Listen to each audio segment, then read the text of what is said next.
Hello, this is Storybooks channel. New videos are posted every day. Subscribe and click the bell. There was a quiet knock in the night. Camille rushed fearfully to the window, squinted her nearsighted eyes, peering into the darkness, but could see nothing, and asked in a trembling voice, "Who's there?" "Open up," she heard outside. "It's Michael Mansfield," cried the landlady, who recognized her husband's voice. "You're back."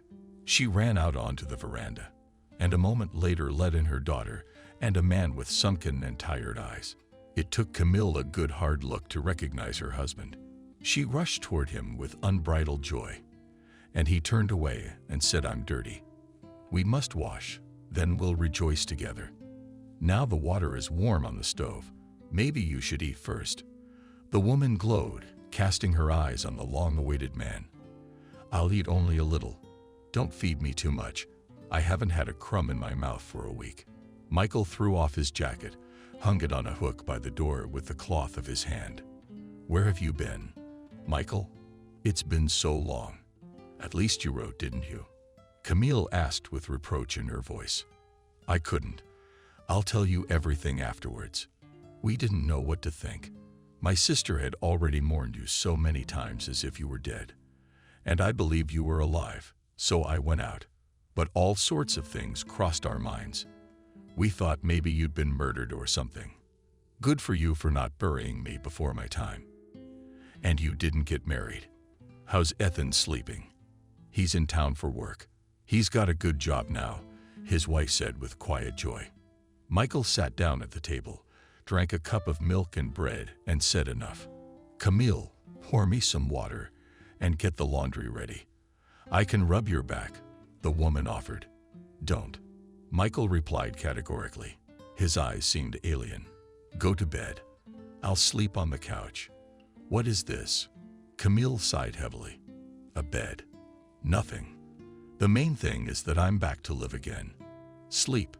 There was silence in the house. Camille lay in bed and closed her eyes.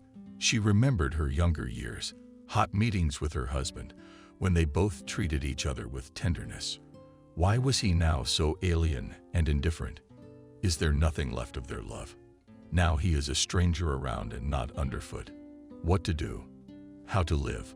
What to say to him to make him realize that it is impossible for her to live without his love, tenderness, affection?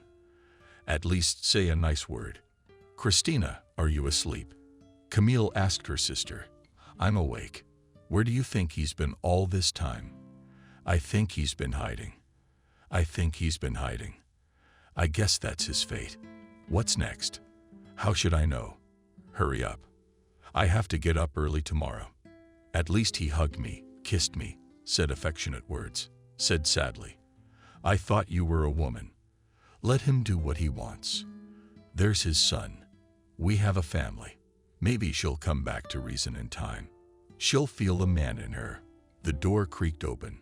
Michael came in, lay down on the couch, and after a few minutes his measured breathing was heard.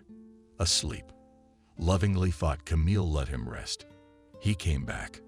We're all together at last. This is a great happiness.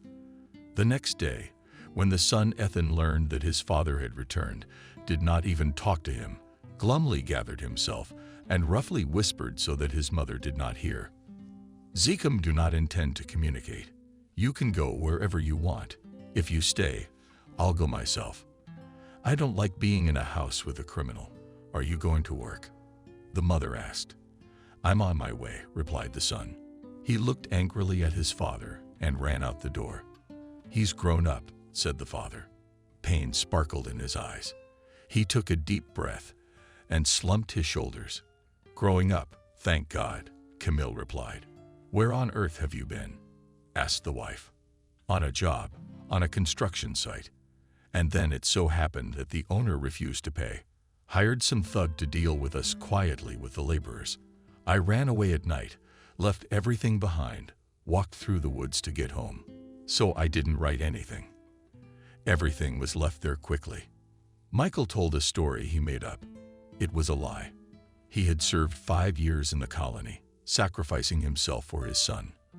Now he escaped when exhausted by the heavy regime and beatings, pretended to be sick, won a place in the prison hospital, and from there he cheated. He made a daring escape. At night while the convoy dozed off.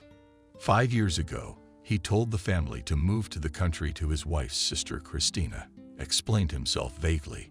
He sold his apartment in the city for debt, work problems, and he needed to get away for a while. Did he actually pay whoever he needed to pay with the money from the apartment? Hired a lawyer to keep the family from knowing about the accident. That wasn't easy. Investigators insisted on questioning his wife and son. Even with money, Michael Mansfield barely managed to keep his family from being tortured by the investigation. He couldn't buy himself out of jail time, but he saved his wife and son from a terrible blow. For how long? No place to live. He came home like a beaten dog when he felt sorry for his family. And now what? Life in prison had turned Michael into a cruel, hard man. He already regretted that he didn't tell his wife everything at once and sacrificed his son. And all for what? Here's the son, now he turns his nose up. He didn't appreciate his father's deed. So what was it all for then? Turning away from his wife, Michael sat down at the table, put his hands on his head, and remembered the terrible day of the crime. The happy family life in town was marked by Ethan's 16th birthday. Michael fulfilled his son's wish by putting him behind the wheel of his old Niva. Ethan waved off enrollment in a driving school, promising his father not to take the car. And if he did drive it, then only together outside the city, where field roads are almost devoid of traffic.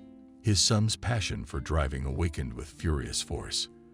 Against his wishes, his father enrolled Ethan in the best of the city's driving schools, but all for nothing. One day crossed all the family's aspirations and separated Michael from his family for years to come. The son took the car keys from his father's jacket late at night in Thane, sat behind the wheel, deciding to take an unauthorized ride through the city streets. At an intersection, a traffic light was stirring with a yellow light. A woman with a stroller was hurriedly stepping across the crosswalk. Ethan didn't even have time to slow down. He didn't look at the road for the running lights.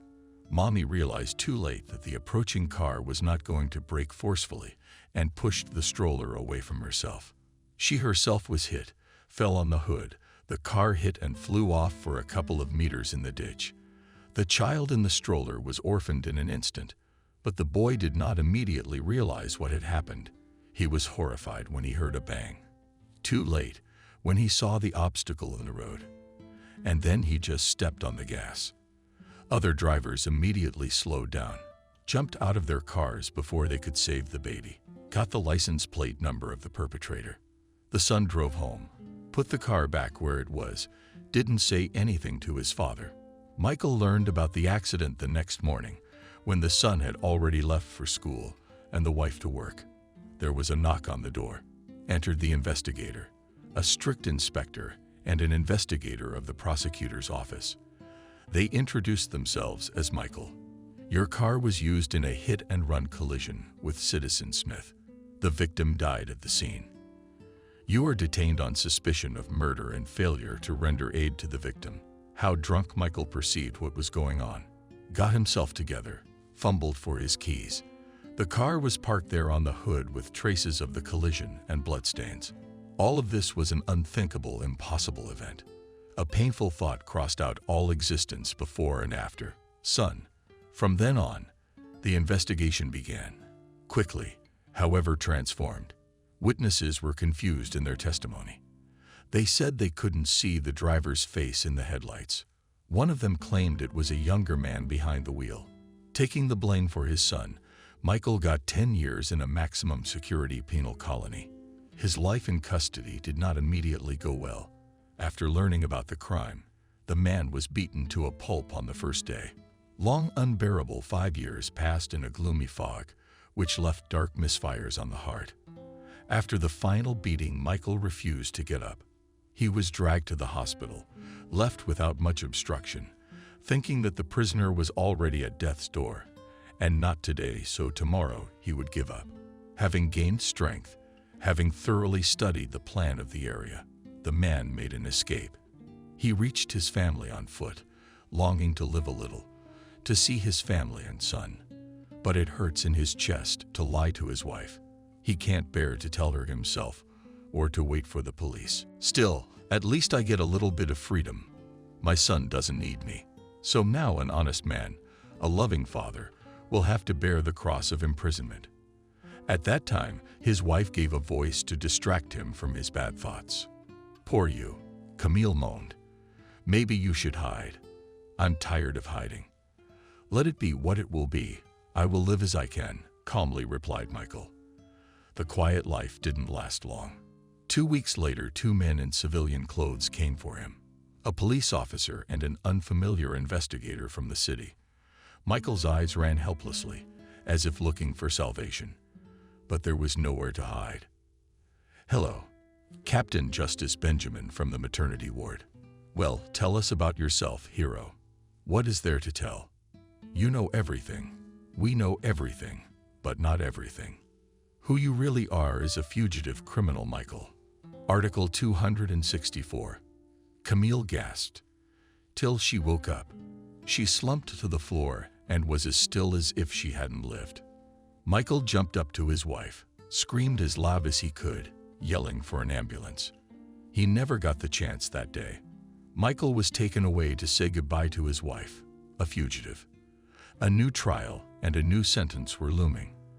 The man shouldered the salty jacket in which he had returned from his escape. He thought bitterly that he had run away for nothing. Now anyone could accuse his family of being related to a criminal. His son would get in trouble at work. Besides, Ethan didn't repent at all, as if he didn't bring trouble to the family. What kind of man has he raised? He had no remorse or conscience. It was bitter to realize that an unworthy man had grown up. What was going to happen that would change Ethan? It was hard to think about it, to accept the bleak canvas of hopelessness, glimpsed in the future of unbroken tunnels. Camille came to when Michael had already been taken away. She opened her eyes to see a white cloth of medical gowns in front of her. Camille, get ready for the hospital, one of the attendants said insistently, in a high-pitched voice almost to you. No, I don't need to. It's all right now. I'll leave on my own. I'm lying down. You're refusing hospitalization. And for nothing. Pressure attacks long ago you tired, insisted the doctor, wiping drops of sweat from her forehead. There was nothing. It's from excitement. Grief in my family is barely audible, whispered the hostess, huffed, looking at the uninvited guests. Sign here. Slipped her a piece of paper, poking her finger into the edge and remembering the pen. Soon silence reigned in the house of sickness. Our hearts clenched, a buzzing in her head as if she hadn't slept. For days the world blurred with hopelessness. She wondered what she would say to her son when he returned. She felt sorry for both herself and Michael. Why such an incomprehensible and cruel fate? She dreamed so much to live near her husband, to take care of him, to create a family together. But here, they were next to each other, and happiness bypasses them. Some people and events constantly radiate them. Camille wiped her tears, went out into the yard, and looked around.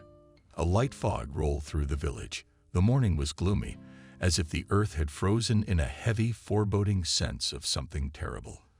Camille walked along the road under an old lime tree. When I live, I asked myself, I'll die alone, without warmth or affection. Walk around the yard. Harsh Camille a little shook curly short hair and thought already more firmly, a little withdrawn from the first shock. All misfortunes come to an end one day. And so will my misfortunes. If only Michael would bear it. Explain himself. Write me a letter. What really happened? She had little faith in his watchwork. Even when he told her not to wait for him. To live her own life. How blind she'd been, not asking about her husband, not looking for him, as if in a fog. All those years she lived with her son first after his father disappeared. He shut down. He didn't say anything to his mother and left the house for long periods of time. 6 months later, silence. The son began to move away from his painful state, caused, as it seemed to the mother, by the fact that the father abandoned them. And then everything got better. In an instant, The boy came to life, enrolled in a technical school, became an engineer, and got a good place in the city. All this time, Ethan refused to speak or remember his father. Did he really know? The mother grievingly pondered over her son, determined to speak to him frankly when she arrived. But Ethan did not return that day, nor did he come home for the next week, until Camille herself went to see him at work in the city. Matusha turned softly. She to him, I'm not going to say anything. I won't ask you anything. You'll share it with me as soon as you can, and come home. It's not the same without a man in the house. No one to help. My father's gone. It's not like I rented a place in town. It's easier for me. But if you need help at home, I'll come. But I don't want to deal with a family of criminals. If they find out at work, they'll kick me out. How can you? My mother exclaimed in amazement and shook her head reproachfully. Anything could have happened. Without knowing, how can you accuse a person? He may not be guilty of anything. It's just the way things are. In any case, stay. Does it hurt me that you've turned your back on your family? The son didn't say anything. Something subtly bitter flashed in his eyes. He rose abruptly and ran away from his mother. Camille sighed heavily and started on her way back. When she got back to the village, she walked along the path thoughtfully and did not notice where the police officer William suddenly appeared in front of her. He sat down on his motorcycle, looked down at Camille, and said, "You may not go down that road again. Soon everyone will know that you are the wife of a criminal. I'll tell the people all about you. Just think of the times we live in. Anything can happen. Ethan, we don't know if he's guilty yet. How could he not be guilty? He killed a young mother to death. Drunken beater almost ran over a baby. I checked with the investigator. Your husband left like that. Left a woman to die. Couldn't you have saved her? You better run." "Camille, I won't stand for it. 5 years a widower's been looking for your fucking family. To get rid of you. You're unlucky. The man's a tough one. He's gonna avenge his wife. He's gonna kill you or your little boy. William, did you know how to do that? What do you look like? Think about it. What's the use of rehashing the past? If Michael was guilty, now he's punished to the fullest." Bitter, Camille shouted, almost hysterically. Her body trembled with anger, her heart pounded implacably. Having learned the terrible truth, the wife did not doubt her husband's innocence for a moment. He never drank. He drove carefully. He had never been in an accident in many years. All these thoughts ran through the poor woman's mind, but her eyes glittered furiously. "There's no redeeming what Michael did. One word from me, and you'll be gone. I didn't know what you were really like. You ran from your wife to me. And when I kicked you out, you became my enemy. Is that what revenge means? If you want to take revenge on me, then live in your house until you die for your sins. Don't say a word. Don't scare me with my sins. Think of your own. You won't be here much longer. Drive on by, smart ass.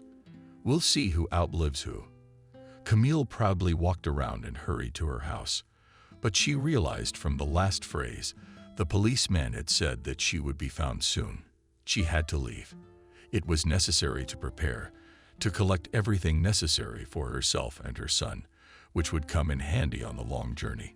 Christina greeted her sister grudgingly. "So where are you?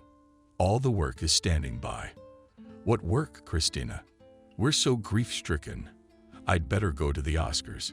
Camille shared the latest developments. They sat on a bench outside the house. They consoled each other as best they could and decided to go as far into the unknown as possible, on the condition that Christina stayed behind. It was worth it, Camille, but could Ethan be persuaded to go with them? Camille was even more worried about his fate now. Her gut told her that her son was involved in his father's business, but he was hiding it from his mother and would not share it. "To avoid getting in trouble with me, you can temporarily move in with your family. Christina Smith said we might get revenge, and he'll let us know where we live. Why are you listening to this blabbermouth? All he does is talk." "I'm a criminal's wife," Camille mumbled sadly. And that says it all. Is it really true? I can't believe what I'm hearing, Christina asked. We have to be ready for anything. You see, we're newcomers, even though we've been living here for a long time, not even registered. We could be evicted. I'm used to you. How can I be alone now? Maybe I'll ask my brother to stay with me for a while. I don't know. Why don't you go talk to him? That's my sister. Poor us. Christina exclaimed and hugged Camille. No happiness for us. They sat and cried. I could feel the uncertainty, confusion and fear floating away with their tears. Camille got up from the bench first and quietly said, "Stop crying. We have to live. We have to work. You and I, Christina, will survive all our enemies. We've done them no harm." Camille and Ethan rode into the unknown. The son exercised until he feared retribution, determined to move for his own safety. And so the family left their settled home and farm. They traveled by freight car, having agreed with the driver so that their trail would be lost, cut off. They did not even take tickets. Camille found a seat near a high window, threw her things on the floor, comforted her son. Don't be afraid of anything. People live everywhere. I don't mind. I'm even interested, Ethan answered, quietly rejoicing that he would no longer see his hated boss, would no longer go to work and perform routine tasks. Where are we going? I don't know. Son, you can look where there are shifts. You will find your specialty everywhere, and I can be a janitor, and we can come back. It'll be a while. Ethan kept watching the fields and forests outside the window. For the first time, he heard the names of stations and towns, and they kept driving forward as the towns and scenery changed. Having hastily looked through the list of vacancies, they even contacted the employer. They got the go-ahead, so they decided to find at the nearest station to change to Lazarev, where they promised work and lodging.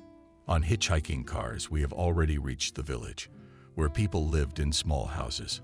One of them was given to Camille Ethan. The boy frowned as he looked at the wilderness they had been forced into by fate. Nearby stretched a canal of green, undrinkable water. Along it grew steep trees, probably poplars. I was comforted by the fact that in this godforsaken settlement, there were workers from different parts of the country, friendly, helpful, and people ready to help the newcomers. These people willingly told a little about their lives, about how hard they managed to adapt. This is where we are going to live, Camille said, looking around at the accommodation they had been given. How long do we have to put up with this? Ethan was indignant. He was ready to go back. But then he'd have to betray his mother. Our father's still got about 7 years left on his sentence. I got the address on my last date with him before he left. He wasn't much of a talker himself. Didn't even want to meet. 7 years, my son asked in surprise. His whole body shuddered, his face affirmed, as if it had become a fireplace. So he and I are doing time together. What are you saying, son? Maybe they'll release us sooner. Then we can come back sooner. Ethan was quickly put to work. The work was not dusty. They didn't ask for much. The pay was 5 times higher than his old job. The guy was excited and decided to earn money for an apartment, move closer to the sea, and then live in his own pleasure. Camille also started working. The woman did not refuse to do anything. She was used to hard work, but the move and the climate affected her health. One day she felt a pain in her neck, and when she felt a small band, which grew 3 days later. A fever rose. Camille was frightened. What if something happened to her? How would her son be left alone? Who would look after him and care for him? A local doctor was called in. A man with a pleasant face and a soft voice, not yet old black hair, came in and examined the patient and said that it was carbonic anemia, most likely caused by the change of climate. He applied some ointment either for it or for simple human attention. Camille felt better. She almost cried. For the first time, she felt cared for. This handsome, manly man had stirred her hitherto dormant heart. Here's the thing. Camille, don't worry, said the doctor. I'll cure you of this ailment. I've had to deal with other illnesses, and I'll make sure you don't do any more hard work. What am I supposed to do? You're gonna clean my office. I'll get you a job as a nurse. It's not much, but it's still a good salary. Thank you very much, Liam. Feel better. I'll come back tomorrow to check on you. The doctor visited Camille for a week, until the tumor finally went away. I'll give you 3 more days to recover, and you'll start your new job on Monday. You and I will have plenty. Thank you, Liam. You brought me back from the dead. You're welcome. It's my duty. I met your son. He's a wonderful boy, well-mannered. I think we'll be friends. He's different. Sometimes, you see, he grows up without a father. Where's the father sitting? He lowered his eyes in shame. Camille, and then she added, I've written to him, but we haven't heard from him. I hope he's alive. What's he in for? The doctor asked. Then he realized, it's none of my business. Camille sighed softly and said, poor people suffer for no reason. It's not his fault, but he's hiding something. He took it all on himself. In these moments, she was still pushing away from herself the terrible thoughts concerning the truth of that hit and run. But in her mind, there were still images of insight, of the true state of affairs. I look forward to seeing you at work, Liam went out. And Camille thought happily that the world was not without good people, but that they would get by in the middle of nowhere. The time would come, they'd come home, even if they had to live here for a few years. The woman remembered her garden, orphaned and home, and cried quietly with longing and sadness. Camille went to work until lunchtime washing. She cleaned the floors of Dr. Silverstaff's office, and then in the evening, she washed medical dishes, sterilized it one day on New Year's Eve. The doctor was late at work, sat writing at his desk and prevented Camille, who was in a hurry to get home, because she wanted to celebrate the holiday with her son and cook him something tasty for dinner. What is it, Liam, that you've earned so much? All the people are getting ready to celebrate, and you haven't gotten off work. It's nice to be with you, Camille. I don't want to go home. Let's celebrate New Year's Eve together. The man suddenly proposed and looked intently into the eyes of the former woman. I have some wine here. I have some candy, and a melon I bought at the market when I went downtown. The doctor took a bottle of wine out of the cupboard and invited Camille. Put your rags aside. Sit down at the table. The woman wiped her hands while stroking her curly hair and quietly sat down to the table. The man kept looking at the guest with tenderness, filled a glass with wine. Put it down. Let's drink to the new year, my dear. May it bring us happiness, good health, and all the best in our lives. May it be so. Bless you, Liam. I answered. Raised the glasses. We clinked glasses. You're just a heroic woman. Suddenly, a man confessed. And very beautiful. What are you saying? I'm the wife of a criminal. Such a stigma, which will not be washed away for the rest of my life. The woman said sadly, sighing bitterly, Good hostess, I can see that everything burns in your hands. I liked you from the first time I met you. The time for confessions had begun. Camille knew it would be soon. She could barely keep her heart from going into her chest. I don't even know how to thank you for everything, Camille said. You don't have to do anything. People should help each other. I've been wanting to talk to you about an important topic for a long time. I don't know how to begin. The woman looked boldly at the doctor and said with a sincere smile, Finish, don't be shy. I am a simple woman, I will understand everything. The doctor was silent. Then he took out of his pocket a pack of MP smoked, hiding his eyes behind a cloud of smoke, and quietly said to us, Camille, You'll have to live here for a long time. My wife divorced me and left, and your husband is nowhere to be found. I would be happy if we could be together and walk side by side through life. Camille sighed, and her face blushed. She tousled her unruly hair and said in a trembling voice, Liam, darling, anything but that. I'll never cheat on my husband as long as he's alive. And he is. I will wait for him always.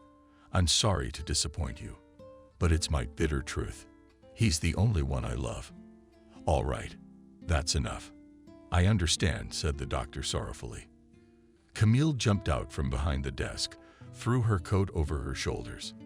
The man didn't let her go so easily. He jumped up next, tugged her hand, and nestled it against his lips. And the women? A voluptuous wave, like a poison, swept over her passion, to plunge headlong into the tenderness this handsome and determined man was showing her. The woman wanted to give up, but managed to overcome her feelings. "I'll go, I'm sorry." "Wait, take a melon. Give it to your son as a gift from me." The doctor did not look at it, studied the gift, and turned away with annoyance. "I apologize if anything is wrong. Happy New Year." The doctor bent down again to kiss Camille, but she jumped out of the door, frightened. She liked the man very much, and her soul was drawn to him. But Ethan was waiting at home, complaining daily about the lack of life in this hell. Camille stepped off the porch, saw the black sky above her, rare stars, but hurried home. Her son met her grudgingly. "What took you so long today?" "It's the end of the year. I had to clean up properly. I've prepared the table. Come on, let's celebrate." "The doctor gave you a melon. Where did he get it in the middle of winter? Is there such a thing?" Ethan smelled the melon with pleasure. "How was the party at work?" "It was fun," his mother asked, remembering that the workers wanted to have a corporate party. "What kind of fun?" "No girls, hardly any. The workers jumped to the balalaika. That's all. But now it'll be the weekend. You'll have a rest," Camille said, thinking about Seliverstova, how she would now work with him, and how to behave in general to pretend that nothing had happened. A day later she came to work, noticed that the doctor sadly meets her gaze. "I feel awkward. I'll have to change jobs," Camille thought. "I'm so used to it. I'll have to do something about this place. It would be nice to get out of here altogether." The days were quiet but dreary. Liam pestered Camille, not letting her breathe. The woman felt she would give up just a little more. But a month later she received a letter from Michael. He said he was working at the mine, but he'd fallen ill. He is now undergoing treatment. The letter was short but warm. Michael was waiting to meet his wife. Said he loved the man, never broken by prison. The event stirred. It gave Camille the strength to wait for Michael's return. But she had to move now so her paths would never cross again. The neighborhood center found her a job bagging cotton. She rented an apartment. There was room for Ethan, who had moved to a higher position. A new life began for the boy. He liked it better in the center, as there were no entertainment in the village, and here there was civilization. Cinemas, swimming pool, gym, and other joys of the modern world. The boy made a lot of friends. He was rarely at home. At that time, his father pulled the burden of prison life instead of his son. Work in the mine, where Michael was imprisoned, was hard and dangerous. With poor nutrition took a lot of energy. The man tried not to think about the fact that he would have to live like that for another 7 years, for which he was sentenced. From time to time there were accidents, flooding, methane explosions, and people died in the mines. No one tried to save the prisoners. The only lucky thing was that there were freelancers working nearby who treated people with understanding and humanity, even though they knew they were criminals. The workers shared bread and hot tea from thermoses. Michael bitterly realized the wrongness of this life. The native son never repented. Moreover, he cut his father out of his life, while strangers showed him sympathy. What was there to live for? The strength was leaving the man, who was losing interest in his existence. Sometimes the man returned with thoughts to this world to cheer himself up. He thought that it was not by chance that he had been given this trial. Diseases did not take him for a long time. However, the daily breathing of coal dust for 2 years still had a bad effect on his health. Michael developed a dark spot on his lungs. The disease began with a strong cough and high fever, so he was put in the hospital. While they examined and treated him, Michael, in his spare time, took up the notes he had been writing in his head for a long time. However, they were just diary notes. He wanted his manuscript to live on, and his son read these notes and understood everything. In the ward where Michael was assigned, there were other patients who distracted him with complimentary conversations. Someone tugged on the man's shoulder. He flinched in surprise, turned his head, saw the faded eyes of one of the TB patients. "Let's go play cards, clerk." "I can't. I don't feel well." Another time waved away Michael, dissatisfied that interrupted his musings. "What are you writing?" "It's calling." "But write." "We won't be here long," replied the coughing patient. "Why are you throwing your germs around?" The man was indignant. At the voice, a nurse came running in to stop the outburst. "Everyone is having a hard time as it is." Setting aside her paycheck, Camille collected help and sent the money to her husband for treatment. Thanks to the help, he bought himself a warm place in the office. He was able to transfer to a lighter job in a building instead of a mine. From time to time, he carried gifts to the doctors, and they put him in the hospital and treated him as best they could with the medicine they had on hand. Had there ever been sick people in Hippolyte's ward and pause? Michael gazed up at the starry sky through the thick glass on which droplets of moisture crawled. The realization of his son's meanness once again weighed heavily on his soul. The man leaned back tiredly on the pillow. He felt that it became difficult to breathe. His heart ached. He lay for a few minutes, waiting for relief. The pain in his heart was growing. He thought that he should ask the nurse for some valerian, though he was still afraid that they would not give him some poison. However, he got up and quietly, so as not to wake up any of the patients, went out into the corridor, where there was more clean air. After 3 years, Michael was released. He immediately decided to go to his wife and son, whom he had not seen for almost 10 years. The long road stretched in time for almost a week, and the desire seemed to be the meeting. He decided to forget forever what he had to endure in prison. He rode in silence, glancing sternly at his fellow travelers. No one wanted to tell about his sufferings. I believe that they had faded into oblivion. Fear, camp, death. People in detention died of hunger. Cold was forced to endure suffering, humiliation, abuse.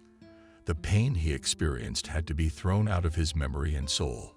Otherwise, as he realized, it would be impossible to live further with an exorbitant resentment against himself, his relatives, and friends. Forget. The wheels of the train were knocking when the boundless steps spread out behind the car window more than once and warmly. Michael joyfully thought that soon he would see his relatives, and it would be his reward for long suffering and patience. He believed that his son had not only grown up, but also strengthened his soul. That means that he would accept his father and repent of his deed. The small town where Camille and Ethan lived was not far from the station. I drove to it. Michael easily found the right street and house from the address. He knocked on the door. A tall, bearded man with clear eyes opened the door. "Am I in the right place?" His father didn't recognize this man as his son. "I'm looking for Camille." "Does she live here?" "It's my mother," the man said, confused and resentful. "So you, Ethan, are my son?" The guest exclaimed in surprise, looking into the stranger's face. "I am Ethan." "So you are, father. But you don't come to me with nonsense. I don't want no prisoner for a father, and don't you dare say anything to your mother. I'll pretend for her sake that I'm glad you're back. You should be flogged." Parasites, such ungrateful in his heart. His father suddenly hissed. His eyebrows moved menacingly and glanced from Papeliev, about to give his great-aged son a thrashing. But he didn't have time. Footsteps were heard. A woman with a tired face came out to the noise. She said hello, looking intently into the face of her guest. So did he. And suddenly, Michael. Through the fine wrinkles and shadows loomed the forgotten face of Camille. The man rushed toward her, stepped forward. She recognized him at last, and with a surprised cry, Michael returned. She fell against his chest. He put his arms around her and stroked her head. Camille shuddered. "Stop it. Why are you crying?" "It's all right," her husband said. "You're breathing so hard. What's wrong with your lungs?" Concerned, she asked. "It's a legacy from working in the mine. But I have not had tuberculosis. Don't worry, it's not contagious." How did you get there? Why didn't you write? We would have met you. I wasn't at the resort. Camille didn't stay there with me. As soon as they let me out, I ran to you. I felt like it would never end either. I didn't want to die there, and it was unbearable to live. Camille looked into her husband's face and said, "Thank God we're together. I feel like you've been through a lot too, but you did a good job raising such a son." I didn't recognize him. I thought I'd made a mistake. Wrong place. Michael hugged his family. The son still held himself apart only for his mother's sake, and he did. But in Ethan's chest had long been pushing, drowning out my sense of conscience. He was ashamed of his criminal father, but he could not forget the day when he committed the crime. He was the one who was supposed to do the time. And then his father stepped in. Nobody asked him to be a hero. The son would have gotten away with it, run, but he wouldn't have done time. Why did the father get so excited? He took such a burden on himself. He should bear the cross himself. And he just lived, suffered in a foreign land with his mother. All because of his criminal father. The son couldn't stand it any longer and left the yard. Michael and Camille sat on a bench and sat for a long time remembering something from that long ago past, when the son was still very young and did not remember much. It was good and light for them to sit together and feel that there was something very important in this life that united them, despite any obstacles. After they entered a pleasant dwelling, well furnished, clean, plenty of food. The furniture is new. Sit closer to the table. Maybe you want to eat. The wife fussed with care.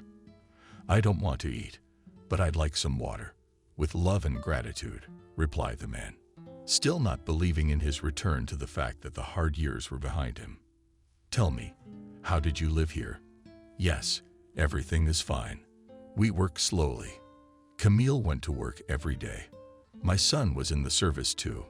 He hardly ever came home. A terrible secret. It was weighing him down. The father irritated with his frightening appearance of a man who had been sitting for many years. For the first time in many years, Michael had enough free time to finally put his notes in order. After painstaking labor, sent the manuscripts to the editor. His only copy, without letting his son read the story. From the editorial office came a polite reply thanking him for his labor and asking him to wait a little longer. With the release of the book, Michael realized that no one took his work seriously. Dreams that he could become a recognizable writer crumbled. It was replaced by a bitter realization.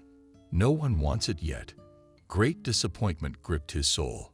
Michael lamented his fate and became angry with his son, became silent and irritable. Over time, his health deteriorated. The man went to bed outside in the open air. It was hard for him to breathe. His heart was pounding, almost flying out of his chest. The doctors said the climate wasn't suitable. However, the family had no intention of staying here any longer. Ethan's contract could be terminated at any time. As soon as the son finished the third term of the contract, they decided to return to their native village. True, Camille did not immediately agree, as I imagined that Midrozhkn and his nasty daughter Maria, who gave us no life. I don't want to think about Karachevo. She spoke anxiously. Let's stay in the Far East, such a beautiful city. Not Camille. My health is weak. I want to die. I'm at home among strangers. I want to retire to my native land. Objected Michael. You will live without thinking of death, asked the wife. I've been wanting to go back for a long time, said the son. When did you come to an agreement? Camille was surprised. The first day you came back. It was clear right away. I don't belong here. Again, Camille was on the road, buying and selling things. Michael was packing and getting the luggage ready to go. Ethan was gone all day. Somewhere on the street, he was saying goodbye to his friends in the service. A girl Ethan was friends with wanted to study to be an actress, dreamed of going to Moscow. She called him to come with her. The man was still ashamed of his father's dark past. The truth about him and his family might come out. It would be embarrassing. Let's do this, he told the girl. If you go to school, I will come to you in Moscow. Find a job. and help you in any way I can. If you don't get in, you will come to me in Karachi, and there together we will decide how to live on. It's a deal." The girl agreed easily and put her hot arms around Guy's neck. A week later, she came to see Ethan off at the train station. In the presence of his parents, the guy felt constrained. He only stared intently at the girl, trying to remember her as beautiful as she was now. When his mother called, he retreated a few steps, stopped, waved, and jumped into the car. Then how long was the ride? No matter what Ethan did looking out the window or lying down with his eyes closed, he saw only a girl with blonde straight hair in front of him because of the separation from his beloved. The meeting with his native village was not as joyful as he had dreamed and imagined. The old station building looked the same as before. The same tall trees welcomed green branches under the hot wind. Sparrows flew down in flocks and landed on the platform. To the returning family, it seemed as if they were back in the old days, and when they looked, they noticed that they didn't see a single familiar face. Michael went to the station square, saw a young cab driver, asked him how much he would charge.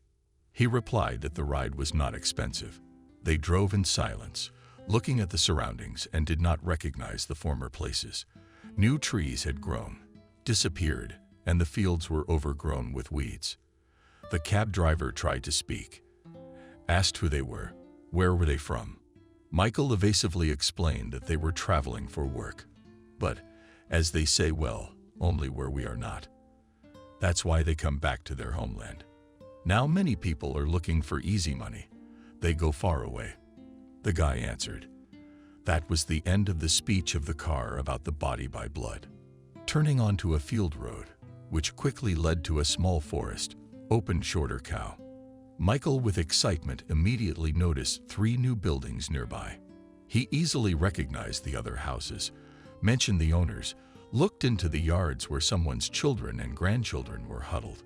Life went on as usual. Maybe only now the man realized the tragic nature of human life. At the end of the village, they asked the cab driver to stop, thanked him, and walked to their house. They looked closely at the trees, sighed at the native odors. They wanted to see their farm as soon as possible. How come? The house is long gone. All that's left is daycare. Bitter, Camille exclaimed. The family stopped at the yard, which was nothing but a pile of stone. Ethan struggled to keep from snapping and yelling at his parents. He wanted to go to the city as soon as possible, rent an apartment, and live a normal life, without shame or fear of anyone. Everything's gone. What kind of people? Angrily, Camille said, Did you think you had a palace waiting for you here? Overcast, smiled Michael. At least they left the stove. Everyone needs a stove. How can you be so calm? I'm happy to be alive and free. Will we build a new house? Suddenly, a familiar voice called out to them. I see the criminals have returned to them. William came. Well, you tore down the house, and now you've come to rejoice in our misfortune. I'm on the offensive. Camille, you're wrong to attack me. People thought you were gone for good, so they took everything of value. William started making excuses. There's nothing to be sorry about. Your old house was worthless, and then that little man came along whose wife your father had killed. Ethan shuddered and turned away. So he and his men used it for firewood. Buy a log, and I'll help you build a new house. Wow. Camille dismissively threw the figure of the aged district officer and asked, Why are you from the bosses to the builders? I've been in simple ones for a long time. Young, literate people came to replace us, and we have done our time, served the fatherland. How is your family? Michael asked. No, I've already buried my wife. She was in the hospital for a month, and then the doctors said to take her away. Let her stay at home. They prescribed some pills, and she drank them, and one day she didn't wake up. Easy death. In the coffin, she was lying so beautiful, so calm. I couldn't even believe she wasn't alive. Left alone with his daughter. Smith stepped with his nose. People are leaving. Michael said quietly, Where are we going to put the new house? Camille asked. We'll put it here, said the man. Maybe we shouldn't. This place is unhappy from the beginning. The wife hesitated. We made him happy. Orphaned, the family stopped, looked back at the ruined yard, and each of them imagined the future house in his own way. But for some reason, they each saw the one that had stood here before, so familiar and native. Only their Ethan wrinkled his nose. Everyone wanted to get to the city, away from their parents. Michael looked into the well. Glimpses of oxen, water black as oil. Our well is blocked. With a grudge, he said, we'll clean it up. Camille replied calmly. The Mansfields moved toward their brother's house. He was sitting on a bench, interested, watching the people who were approaching him and did not recognize him at once. Only when Camille said hello. The brother got up joyfully and began to hug and kiss his relatives. Look at me, Camille. I have become so faded in voice, he said, and tears kept running from his eyes. It's disgusting to look at myself in the mirror. What's the matter? As long as your soul is young, my sister said. I'm not young either. Over the years, my husband didn't even recognize me right away. You're here for good. There's no home. You'll live here for now. Let's go inside. I'll buy you something God sent. The guests had just sat down to eat. An excited Christina came running in, hugging her sister, crying and laughing, wiping her tears and saying, "You're back. How many nights have I not slept? How long have I thought about you? Enough. That's enough. Calm down."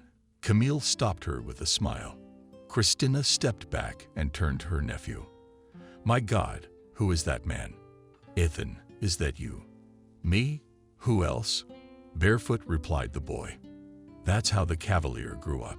There was no limit to the peasant's joy. She immediately began to tell about the village news. After a little while, a message came from the girl Ethan that she had entered the Theater Institute. But Ethan never went to see her in Moscow. Instead, he took a new job in the city at a security agency, settled in a hostel in the service.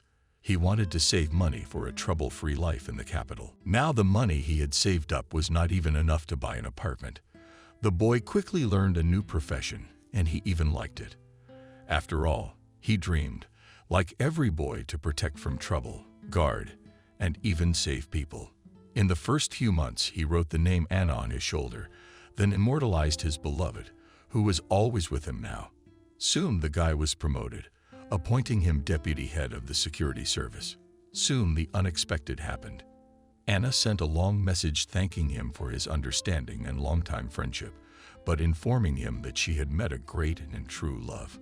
She wrote that she had married a good man and was happy that she could unite not only love, but also a common cause, plus bragged that she had already been invited to a movie shoot. Ethan read the message and realized that he had lost it forever. Life had lost its meaning. A new blow struck the unhappy man like a punishment from heaven. A sin committed in advance. What was he to labor for now? Work? No life. Ahead instead of the future is darkness, where there is no love and never will be, and no pity for his father. What kind of monster is he? Because of him, his own man spent more than 10 years in prison. He sacrificed himself. And who is he? He's nothing. For 24 hours, Ethan lay on his bed facing the wall, clenching his teeth to keep from screaming with hatred and powerlessness. At night, he tried to sleep, but the voices in his subconscious woke him up and kept him awake. Daddy's daddy ran him over. In the morning, the boss called, ordered to report to work in a severe psychological disorder. The man entered the office to the management, sat down with his head down on the table, and go to work. "Hear you what the resort ordered." "I cannot," replied Ethan. "What can be sick, so go to the hospital." "My soul hurts," quietly answered the guy. From grief, he lost his strength and could not move. In fact, it turned out that it was better to die. They keep the mentally ill in the nut house. Go to work. The boss jumped up to your subordinate and slapped him on the cheek. Ethan suddenly looked into the eyes of his interlocutor with hatred, suddenly jumped up from his chair, grabbed a clerical knife from the table. Polos kicked himself in the stomach. Blood in a narrow strip marked the wound, and began to drip to the floor. The boss turned pale and screamed in a frenzy. Ethan slumped helplessly to the floor and closed his eyes. He felt neither pain nor fear, and a moment later he lost consciousness and did not hear how he was carried on a stretcher to the car, how the surgery was done, how he was placed in the intensive care unit. He woke up in the evening, saw a man in a white coat above him, and asked, "Why am I here?" "Did you have surgery?" The doctor answered. "Surgery?" Ethan asked again. "And only now I remember everything. How do you feel? What hurts?" "Nothing." "What about me?" "Cut my skin. Did a little damage to my intestines, but thank God I was hungry this morning. So there were no complications. It could have been really bad." Think about it. What do you value more than your own life, or some unpleasantness that threw you off balance? "I will. Only I can't beg for your forgiveness now. I'm a worthless man. I don't deserve to live. Just lie still for now. I've got 12 stitches. Make sure they don't come apart, or we'll have to sew them up again. Just don't tell your relatives." The man asked. The doctor left. Ethan tried to turn on his side and felt a sharp pain in his abdomen. He tried to feel his stomach. It appeared to be all renamed. Again, the resentment against himself came from far away. Thoughts of Anna shifted somewhere in the background. He shoved it away. He raised his hand to nail his hair. The movement echoed with pain. He regretted now that he had been so intemperate and had almost destroyed himself because of some woman and a foolish impulse. His father had given half his life for him, and he'd almost wiped out those efforts in one fell swoop. He had no right. He's the only one his parents have. How could they be without him? The thought of his family finally touched the callus, as it had seemed to the boy before. He brushed away the tears sternly and firmly decided to live near his mother and father, to help them at the construction site, as long as they were alive, as long as it was possible to please them with their presence. 4 days later, Ethan was transferred to a ward, and after a couple of weeks he was discharged. He suddenly returned to Karachevo. On the threshold he stood with his head down and tried his strength. "Batya, let's go. We need to talk." Michael looked sternly at his son, realizing in advance that the latter had realized everything. "Father, I'm sorry. I don't know when you'll be able to forgive me. I have no right to forgive you. Your forgiveness will be yours, son. It's all behind us now. If we can't change anything, there's no point in rehashing the past. Thank you, Dad. I didn't deserve that sacrifice. Things will be different now." His father turned away, a man's terror running down his cheek. Behind him, pain, beatings, a dark past in custody, all for the sake of his favorite son. But the boy lived freely. That's the main thing. First thing the mom noticed was the tattoo. She got really worried. Why would he do that to that girl? What's he gonna do to himself for her? Michael's reaction to that was very restrained. "Who cares about us?" The husband replied calmly. "You'd better ask why the son came back from the city early." "Why the son?" Ethan smiled strangely and replied cheerfully, "I'm fed up with everything there.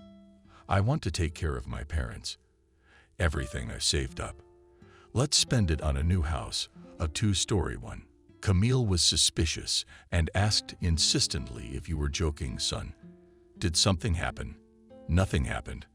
I had an operation. You can't work after that." "What surgery?" "Worried?" asked Michael. "And I know they cut something out there."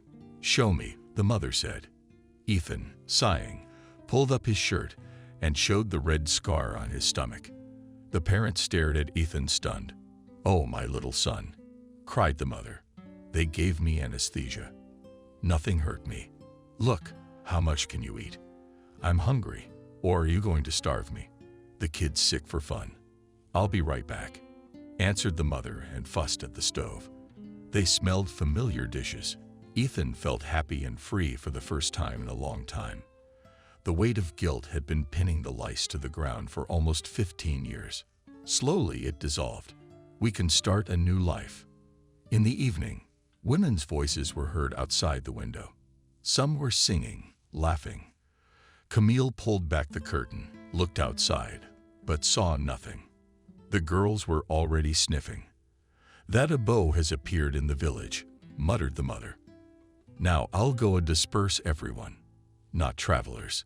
Angrily, she said, "Hide him under your skirt. The kid's too old," noted Michael. Ethan, meanwhile, without a word about the family, slipped out the door. He returned in the morning. Camille was beginning to resent him for sneaking around and keeping her parents up all night.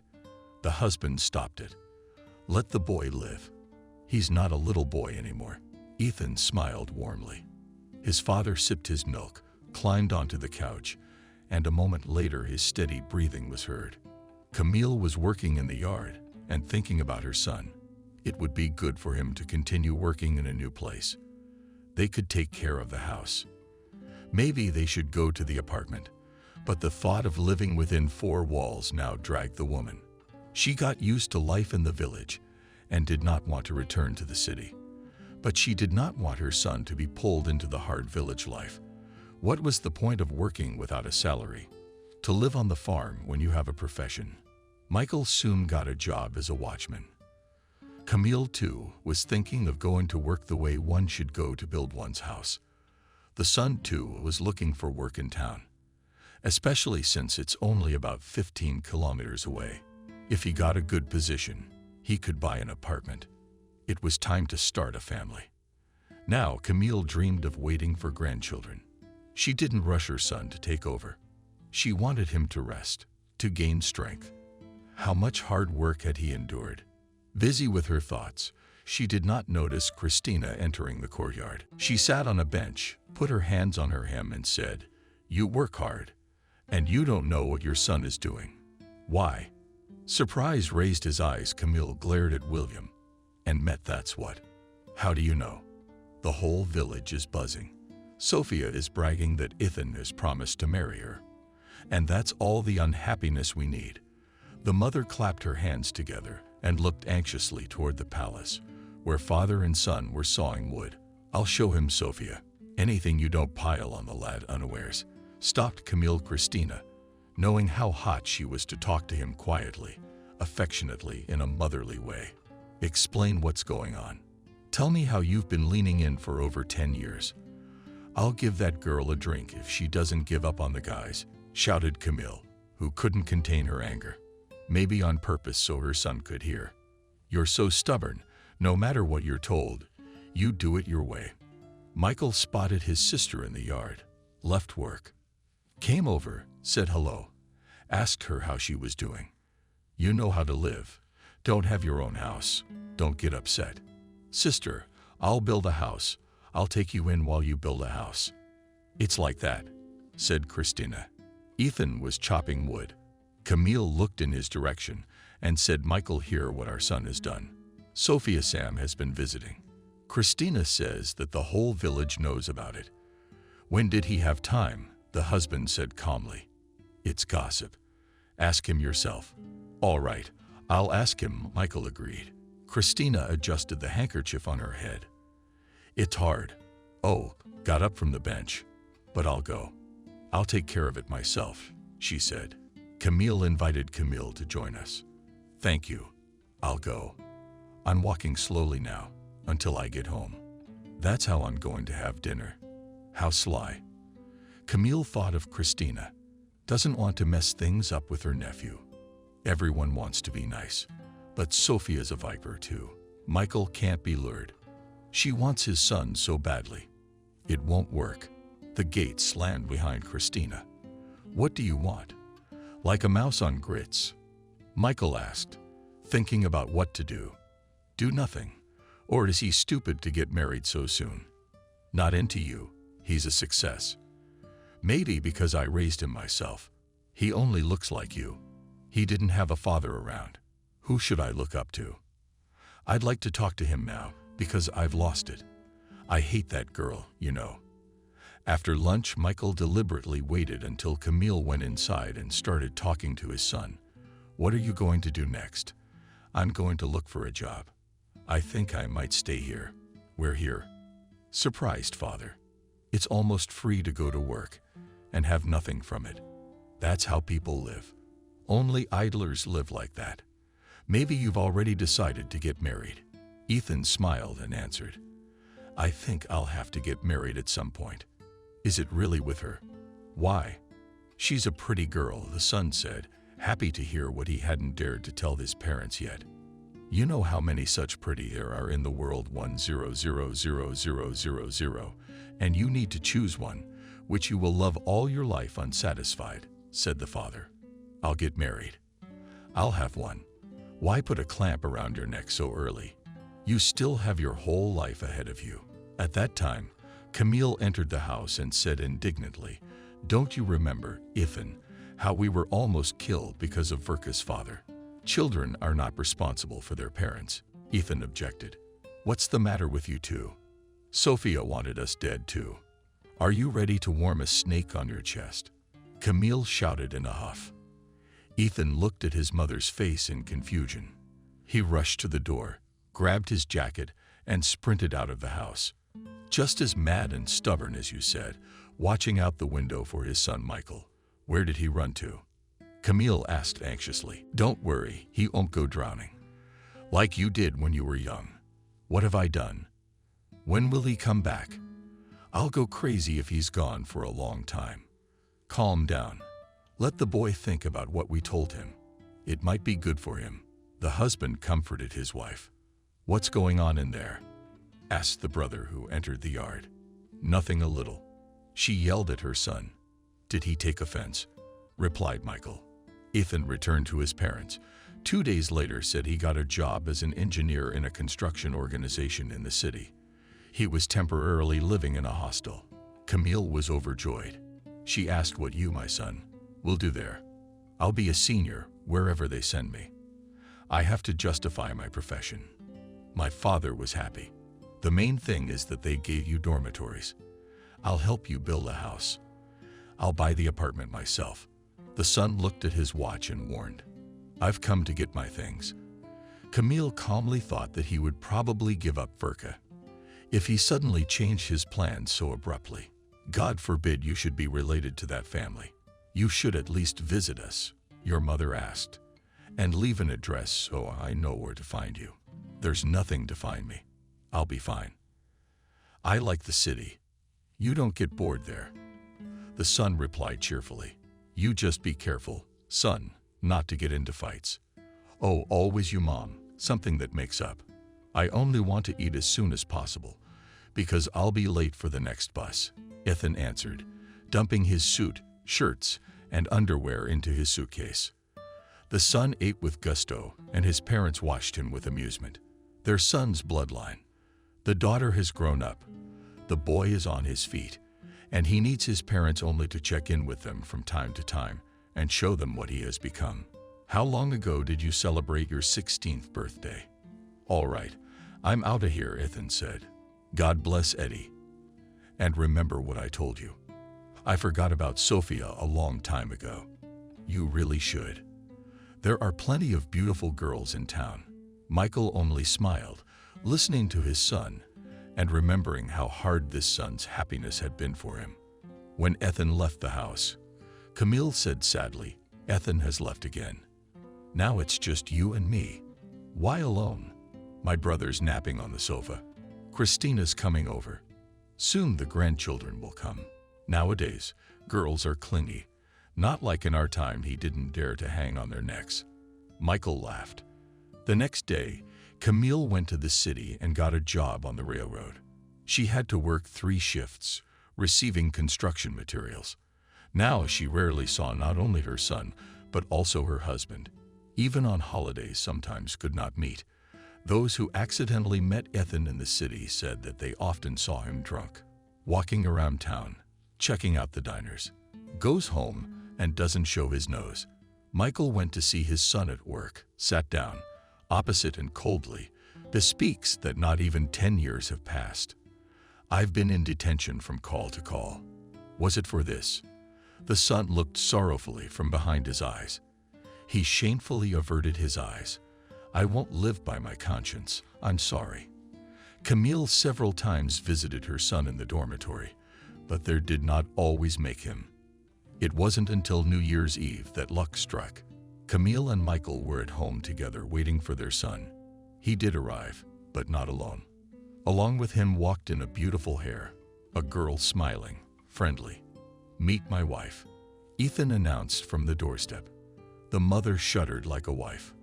"Where from?" "From the city. Originally from Minsk region. Works in a cafe as a cook. Anyway, he cooks good food. I won't go hungry." "What's your name?" Michael asked. "Ludmila." "Sweet to my heart," Mila answered father and invited me in. "Come in. The table is set, just waiting for you." Everyone looked at the young people and wondered, "What a beau. Never married, never married. But you have a wife." "We got married. But thank God," Camille nodded. Michael helped the unexpected daughter-in-law to take off her coat, led her to the table, showed her the place, filled the glasses with wine, and said, "Here's to the happiness of the young people. Live in harmony and love. May your dreams come true, and we old people will rejoice in your good fortune." You all drank wine. Only Mila barely killed. She doesn't drink. That's good. Not depraved, Camille thought, and asked when was the wedding, son. "Yes, we had a wedding. My 2 boys and my 2 girlfriends. We went to a restaurant, had a few drinks, and it was over." Camille remembered that she didn't have a real wedding either.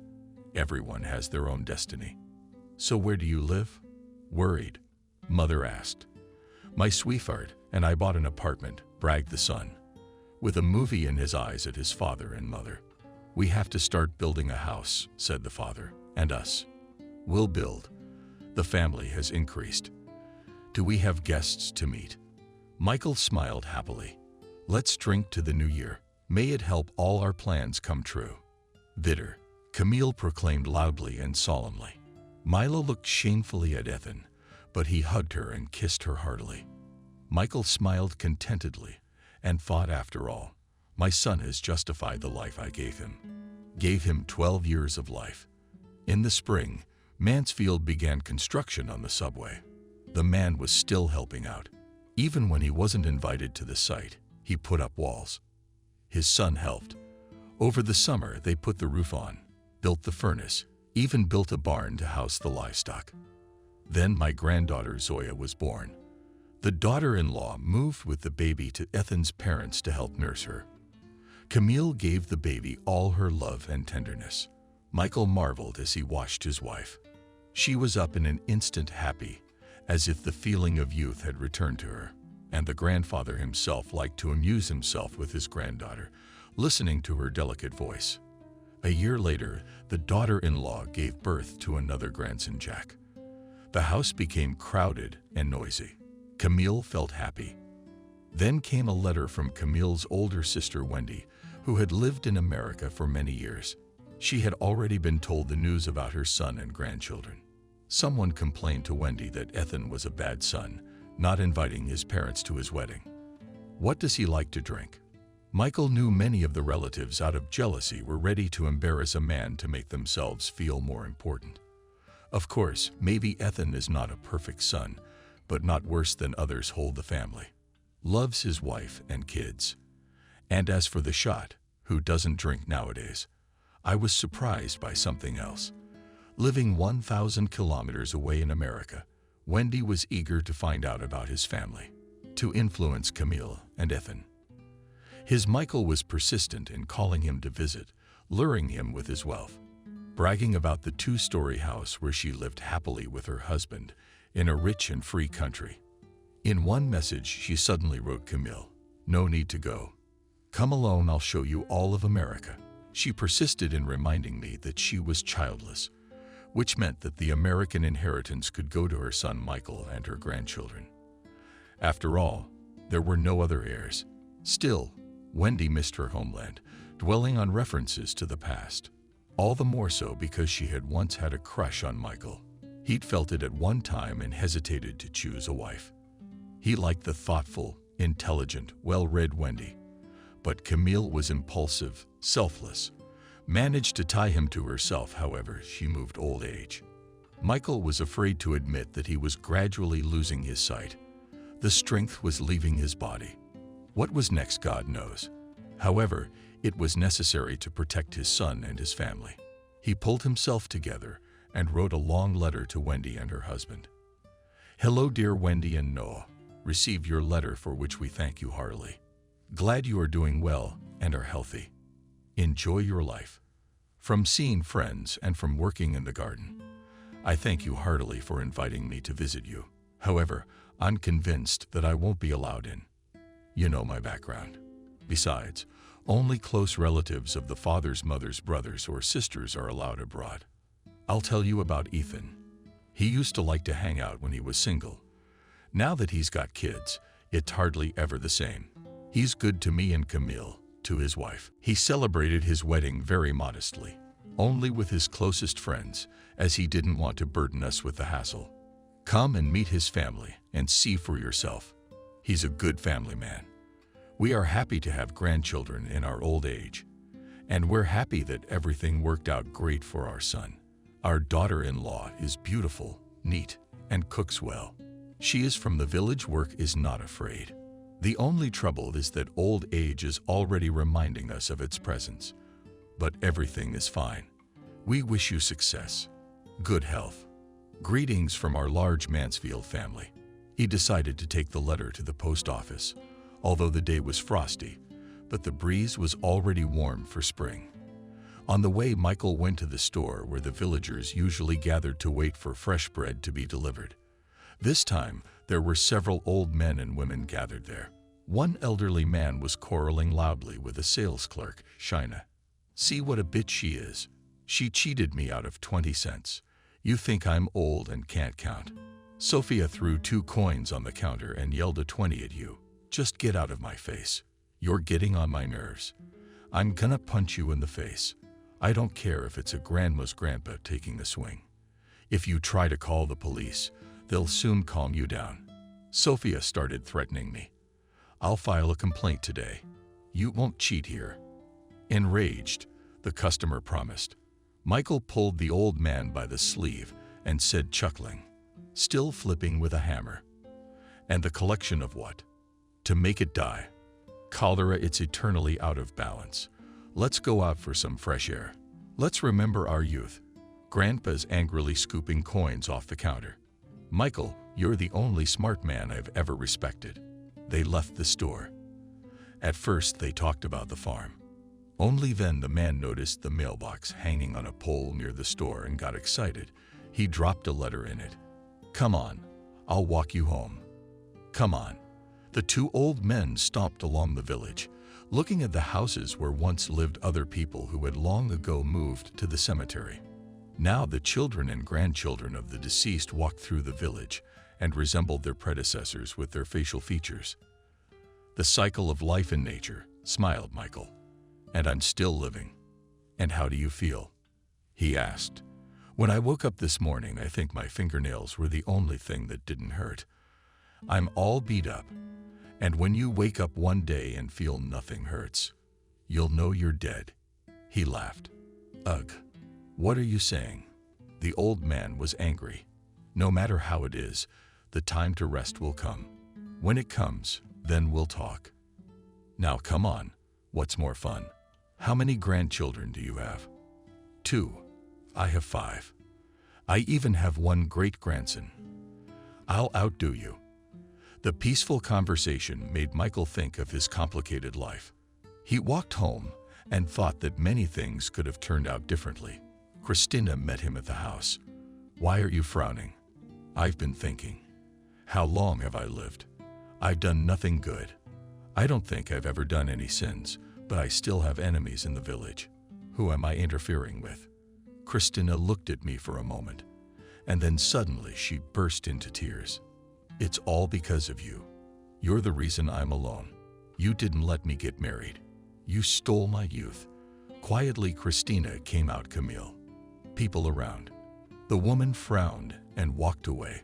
Michael nervously invited his hair, helped before him by the influx of fog. Sometimes Michael feared that someday the day would come when the white light would be covered by an unsightly fog. And then no, death would follow. But should he blame fate? He's had a good life, thank God. How many men died, and those who worked at the mine with him? How many boys didn't return to their families? That everyone has his own fate. I chose it myself. I go as far as I can. As far as I can. Soon Michael was sent to the hospital for a checkup. He could no longer work as before. A committee was to determine his competence. The diagnosis was disappointing. Mansfield suffers from a mental illness in the form of schizophrenia. The cost of my sacrifice is exorbitant. The man fought. Michael left the hospital tired and devastated, not knowing whether to be happy or sad that he had been declared mentally ill. This diagnosis is the bitter truth of his life, from which it was difficult to come out alive. But he came out, even if his soul was maimed. Bodies of fallen leaves stirred underfoot. Autumn was moving in on the city. Michael walked down the boulevard towards the train station. Wendy sent more and more letters and parcels from America. It was obvious that she longed for her family, but was afraid to come, to leave her settled life. However, she insisted on bringing her grandchildren. Camille made up her mind and traveled to America. Was it scary? Of course, she would have liked to take a family member with her, but Michael wouldn't go. He's been declared schizophrenic. Ethan has a tattoo on his shoulder, and his wife has a different name. The daughter-in-law is taking care of the kids. Wendy's anxious to see her granddaughter. But it's not advisable to take the girl away from school. There was no point in taking Christina with her. It would only spread gossip after the village. After weighing all the circumstances, I decided to go alone. When the papers were prepared, put on Camille's simple black dress, took all the necessary things, put them in a backpack. Weary of the train ride to Moscow, she slept through the entire flight to America. At the airport, she was met by Wendy and her sister's husband, who hadn't seen each other in over 30 years. They didn't recognize each other right away. Wendy took a long look at the people who were coming to meet her, until she realized that the tall, thin, aging woman was her own sister. "Are you Camille?" I answered the younger sister, looking at the small, chubby, pink-cheeked Wendy. "How have you aged? It's disgusting to look at," exclaimed the American. I stare at my sister. I'm tired. I work nights on the railroad, picking up construction materials. And when I come home, there is no rest either. Household, yes, grandchildren. Wendy suddenly cried, hugged her sister and kissed her. "You're my martyr. Meet my husband, Noah." Camille held out her hand to the old man with the dark glasses. "Hello, Noah. Nice to meet you. Thank you for the letters and packages." "Hello," my sister's husband replied, and held out a large bouquet of yellow roses. "Let's go to the car. Tired on the road?" "No, I slept the whole time on the airplane." "Thanks for the flowers." They got into the shiny white car and drove through a city with tall buildings, bright advertisements, and lots of people on the streets. "Look, Camille, New York is the richest city in the world. America is a free, happy country where even a working man can buy a big house and live there. Do you also have the opportunity to move in with your family? Your grandchildren will have everything they need." Wendy said inspirationally, "I care about that. After all, they are my blood too. It is true that Noah has kinfolk too. The house will have to be divided, but I think we can make a good arrangement." "I wish to God you'd say that," Camille said. But she was bored with the city. Her heart yearned to go home. Wendy visibly parted. The body on the round face was choosing and NOSIK. Her sister had dyed her hair a golden color, so she looked much younger than her years. To a nice pink and lilac dress very suitable, picked up in the tone of lipstick. Next to her was her younger sister in a black dress with a gray head. Felt old and ugly. "You look good. I'm glad that you, of all our kin, are lucky enough to live in prosperity. We've had a lifetime of grief to remember. It's all right. You'll get some rest. We'll spruce you up. We'll buy new clothes, and you'll be a goddess. Wendy wants to live young, until she is 100 years old." Noah said mockingly, "Would you like me to go down like a hen and run around you? You won't. The wife replied irritably, I, thank God, do it myself. I do not need to run around me and hide from old age in vain. I'm tired of your philosophy. The wise man was found. They drove out of town, rushing along the wide highway for quite a long time. Wendy kept asking about her family. At last, they entered a small town. There were low buildings with typical red roofs. Unlike New York, there was plenty of greenery and flowers. The car stopped near an attractive two-story house. This is our house coming out, Wendy said. While Noah put the car in the garage, the sisters walked down the driveway and planted on both sides with colorful roses. Katya's house was really furnished with tasteful rooms, glowing with warmth and coziness. Good, you have with delight, said Camille. Everything shone, shining with cleanliness. Wendy set the pre-prepared dishes on the table, fed her sister from the road, then led her into the small room. This is the room we keep for guests. Getting Camille settled in, all stood on the threshold, looking at the curtains and covers of the cathedral. It's all so beautiful. It's scary to touch, she said. Don't make it up. Lie down, rest, and I'll sit with you. I don't sleep well now. I wake up many times in the night, and then I can't sleep. Tell me about yourself. How are you here? We haven't seen each other for so long. It's okay. It was hard at first. Then I got to know people, learned the language. I got a job. That's how it was. I got along with Noah. To tell you the truth, I regret that I ever tied my fate to him. They wanted to send me to India to work. I didn't really want to go there. That's when I was introduced to Noah. What, Noah? Camille asked. That's what Noah is called in American. Well, when he found out, he decided to help. He agreed to give me a sham marriage. He wasn't a bad man, but I didn't like his looks.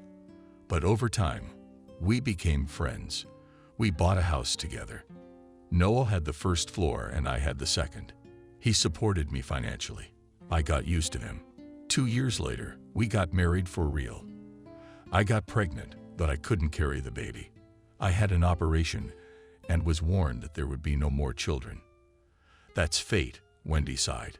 But you are happy here, and you have a son and grandchildren.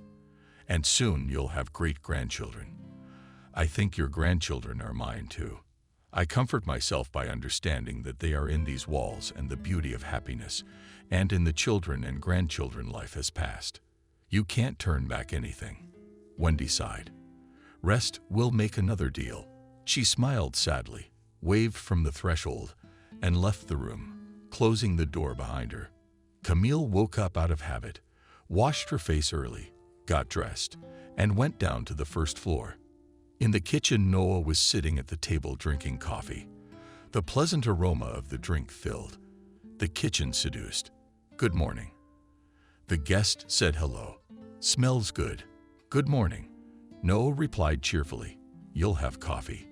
Don't mind Wendy. My wife likes to lie in bed. The host got up, seated his guest, poured her coffee, opened the refrigerator, took out smoked meat, 2 eggs, and began to fry scrambled eggs. You always cook for yourself, because I don't trust your sister. She tried to poison me once. God be with you. Noah, what are you saying? Camille exclaimed in surprise. I'm telling the truth. Do you understand?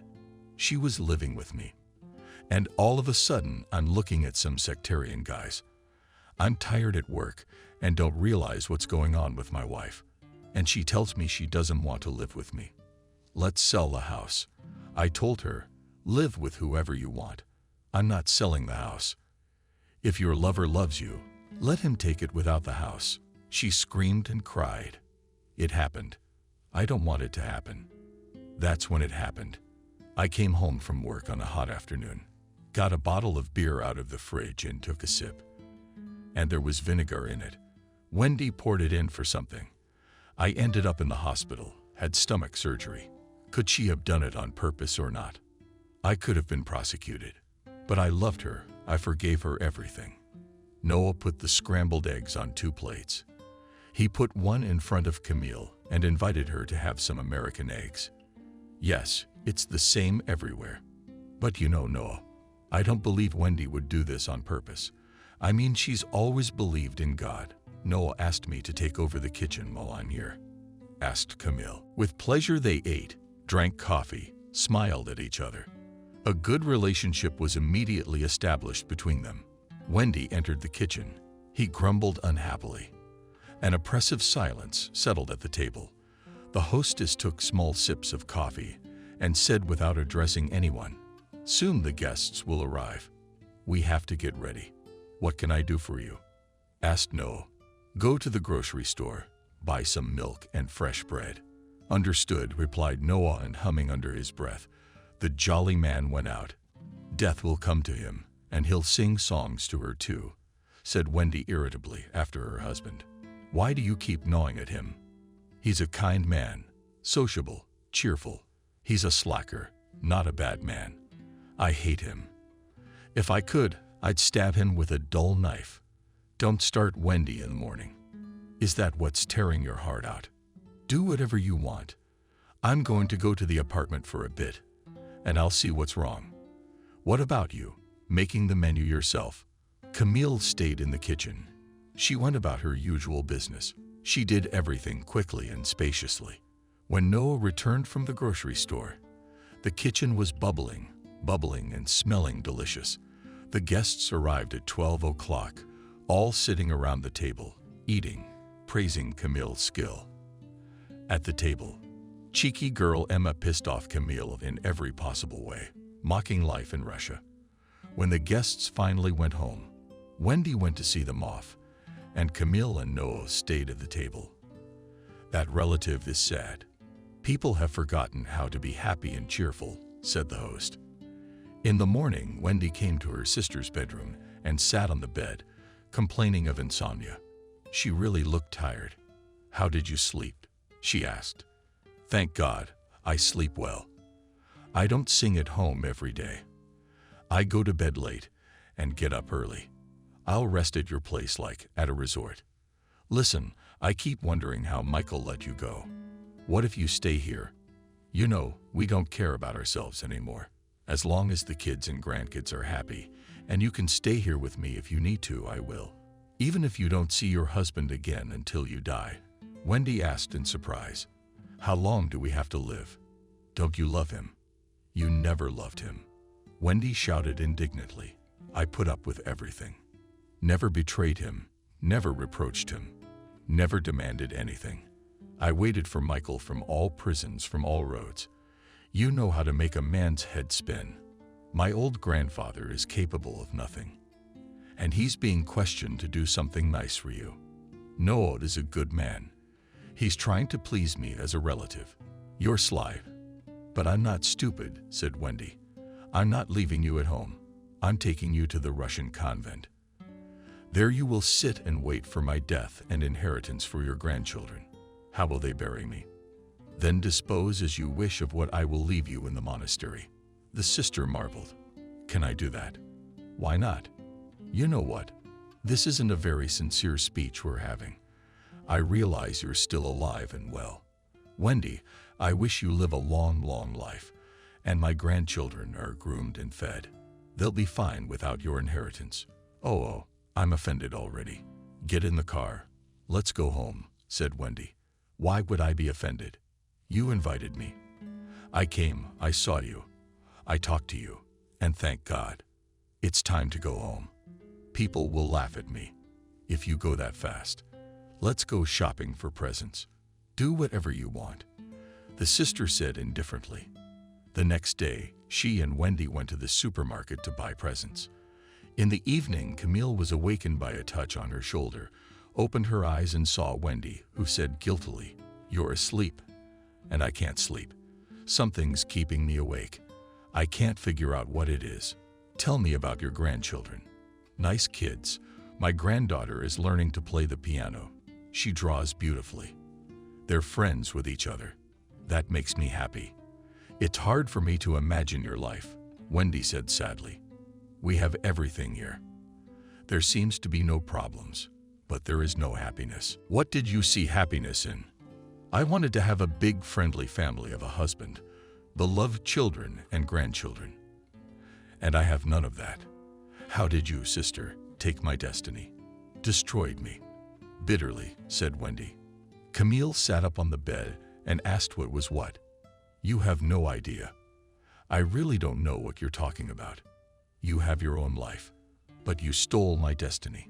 It was I who should have been with Michael with reproach and with tears in my eyes, said Wendy. But what is he to be with you? Not to listen to you, not to tell you himself how he lives with you. He chose me. I've loved him all my life. What's that got to do with you? I don't understand. I've loved him all my life. I've only thought about him.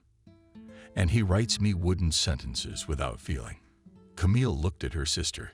She knew that Wendy had once liked Michael, but she couldn't imagine that her older sister had carried those feelings through her life. Michael is a different person, Camille said. He didn't love you, he loved me. You can understand me. You're the one who drove him to this state. You made him schizophrenic. If I had been with him, he would have been a wonderful man. He had everything going for him. Natural intelligence, charm. You poisoned his life. What kind of soul do you have? Your head and your soul are empty. I hate you, your son and your grandchildren. I hate you all. Wendy rushed to Camille, grabbed her by the throat, began to choke her. Her sister broke free, turned away.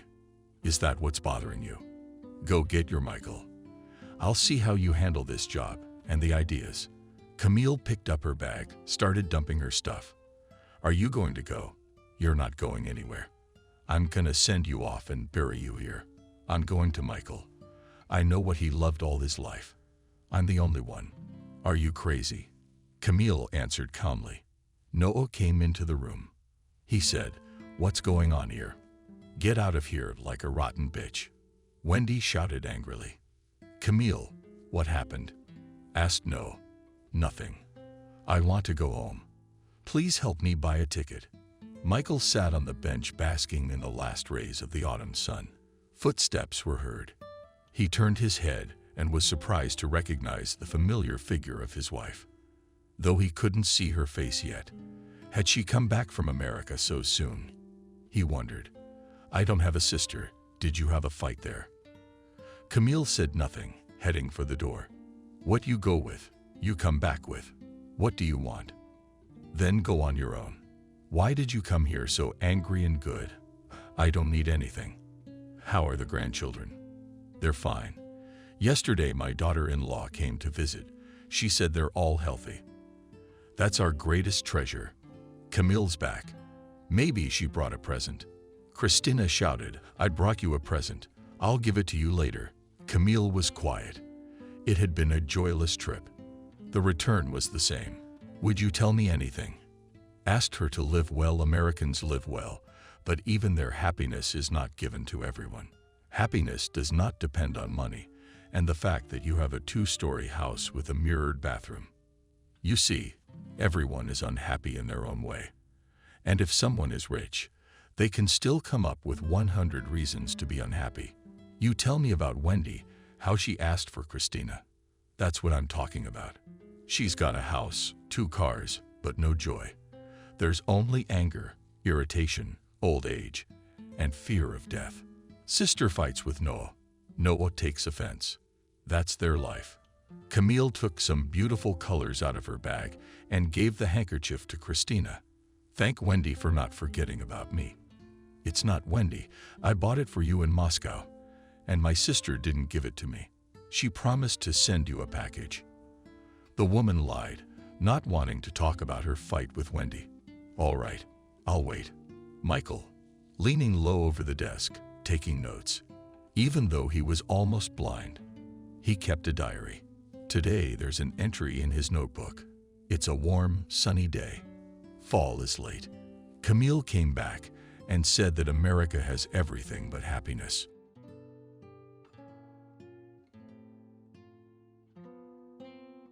Subscribe and click the bell.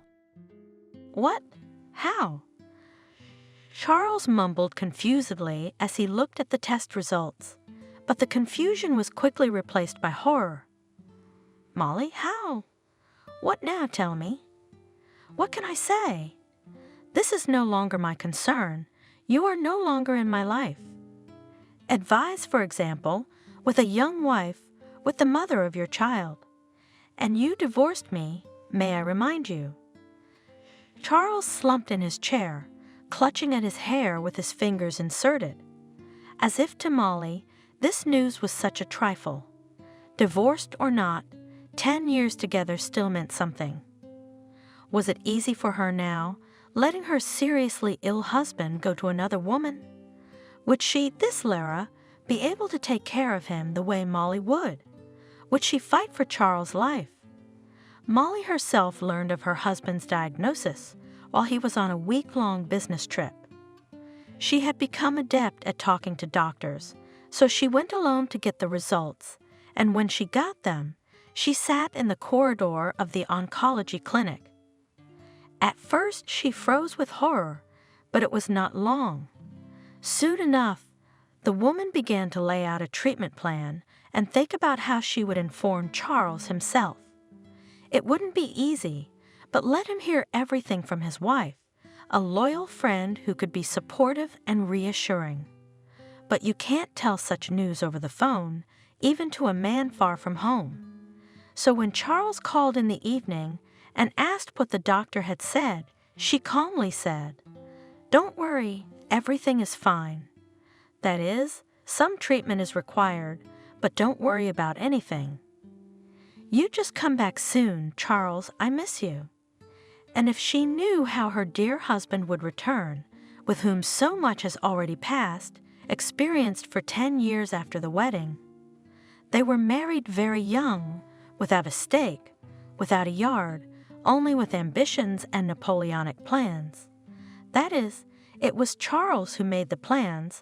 Molly was just happy to have even that dorm room, which was their first home together. But Charles was not happy. He was sure he had to do everything to make sure that his wife and the children that would someday come along wouldn't need anything. "Believe me, Molly, you will soon have everything. You will never regret marrying me." Every day he said. But with children, though, everything didn't work out as dreamed. Molly got pregnant almost immediately after the wedding, about which she informed her husband, expecting delight, but everything turned out differently. "Come on, Molly, what are we doing with kids now? Think about it. You're gonna have a baby, and what are you gonna do? Where are you gonna bring it? Where are we gonna put the crib, the stroller? Where will you prepare the formula? In the communal kitchen. Where's that fat fool, always frying fish and onions? Bathing the baby in a rusty bathtub? Understand, my dear, we don't have time for children right now. We have no right to bring the child into this dump. He will not thank us for such a start in life, especially since the improvements will be much further than we plan." Yes, everything Charles said was very logical and correct, but Molly still cried bitterly and said that it was their firstborn. It was a pity. But still her husband had to obey. The firstborn was not born, and because of this, as it turned out later, his younger brothers and sisters could not be born. But the improvements began, although there were many difficulties, but they were young, loved each other, and about children for a long time just did not think. In order that Charles could start his business, had to take a large loan, and the payment of each installment at first knocked them out of the rut, making them sometimes literally sit on bread and water, but it did not last long. Very soon Charles and his partner David went to Phil, paid off the loan, took an apartment in the mortgage, but this time such hardship and excitement was not. They knew that soon everything will be paid back.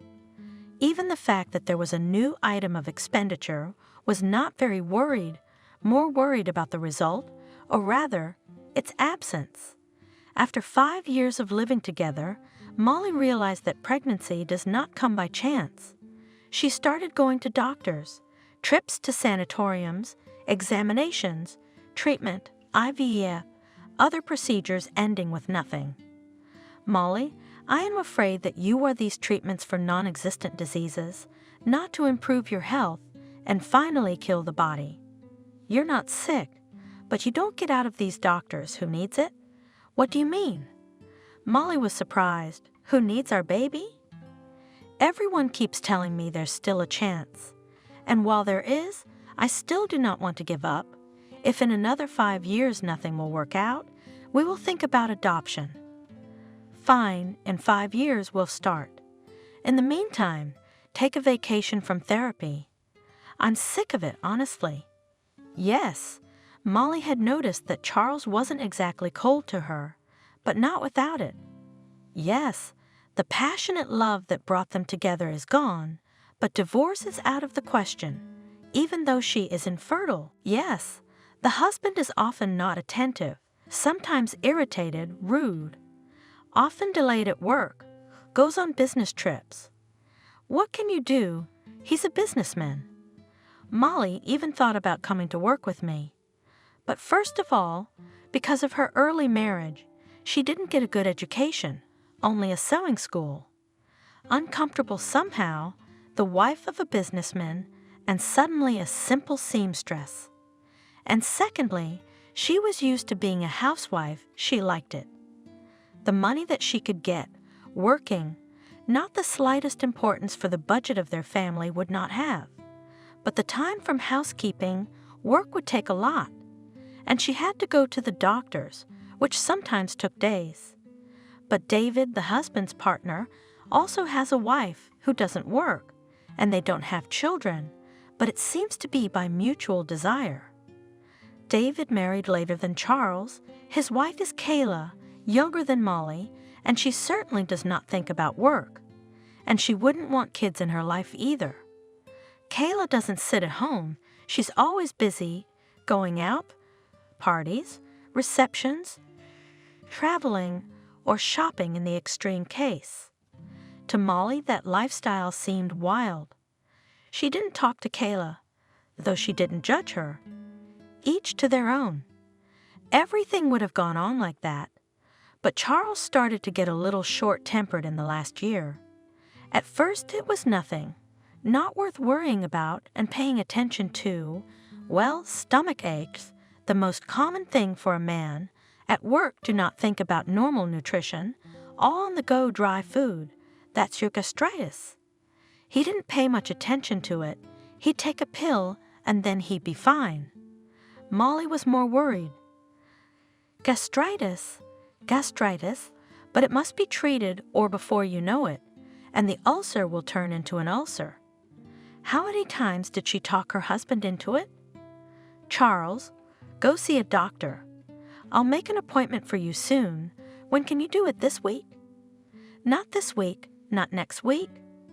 I don't have time to go to the doctor. You're the one who likes to be cured, and how much did those doctors help you? All they did was siphon off a lot of money. That's all they did for you. Molly saw her husband every day, so she did not see any big changes in his appearance, but once a neighbor stopped her and asked, "Why has Charles lost so much weight and his face is yellow? You'd better get him to a doctor, because these men always drag on, and then we have to deal with them." And Molly, having looked closely, aghast, and indeed, her Charles has lost weight, and looks bad, and eats not quite the same as before. But what doctors are there? Even those herbal teas that Molly had brewed couldn't be made to drink. Oh, how Molly berated herself later for not being persistent enough. She had never been able to be any kind of firm with her husband, never defended her opinion. Only when Charles himself could no longer hide anything, once grabbed his stomach and could not hold back a groan, she could not stand it. "Charles, we can't go on like this. I'm calling a doctor and we're going to start treatment right away. I can't watch you ruin yourself." Her husband's reaction frightened her even more than his moans. "Well, Cole, what can I do?" "I'm not refusing." And his voice is so confused, helpless, he knows it's bad. At first, of course, called a simple district doctor from the polyclinic to do general tests. that except for referrals and those drugs that Charles and already takes, can prescribe the district doctor. But with these results, it is possible to address to a more serious specialist. More serious examinations began, and very soon the scary word oncologist was heard. So far, no one has not made a diagnosis. Just referred for examination to this specialist, but who wouldn't be scared? So what is it? Do I have cancer? Charles asked me bluntly. I'm not saying that. On the contrary, you need to be examined to rule out such a diagnosis. The doctor answered without looking up from his writing. Or to confirm it? Half affirmative, said Charles, and start the right treatment if it is confirmed. The doctor raised his eyes, looking firmly at Charles. There's no need to be afraid, even if it is cancer. It's not a verdict. Nowadays, this disease is treated, and sometimes quite successfully. Very comforting, mumbled the patient.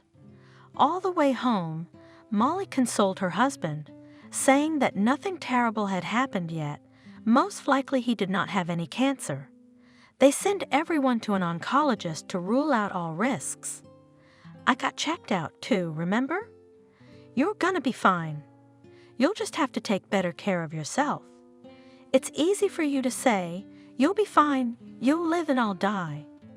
Charles was scared, confused, and ready for the worst. Molly was no less frightened, but her fear did not paralyze her. On the contrary, it made her mobilize all her strength. Don't be silly. First of all, it is not yet known what you are sick. And secondly, even the worst is not a verdict. You're young, you've never been sick, so stop dying before you die.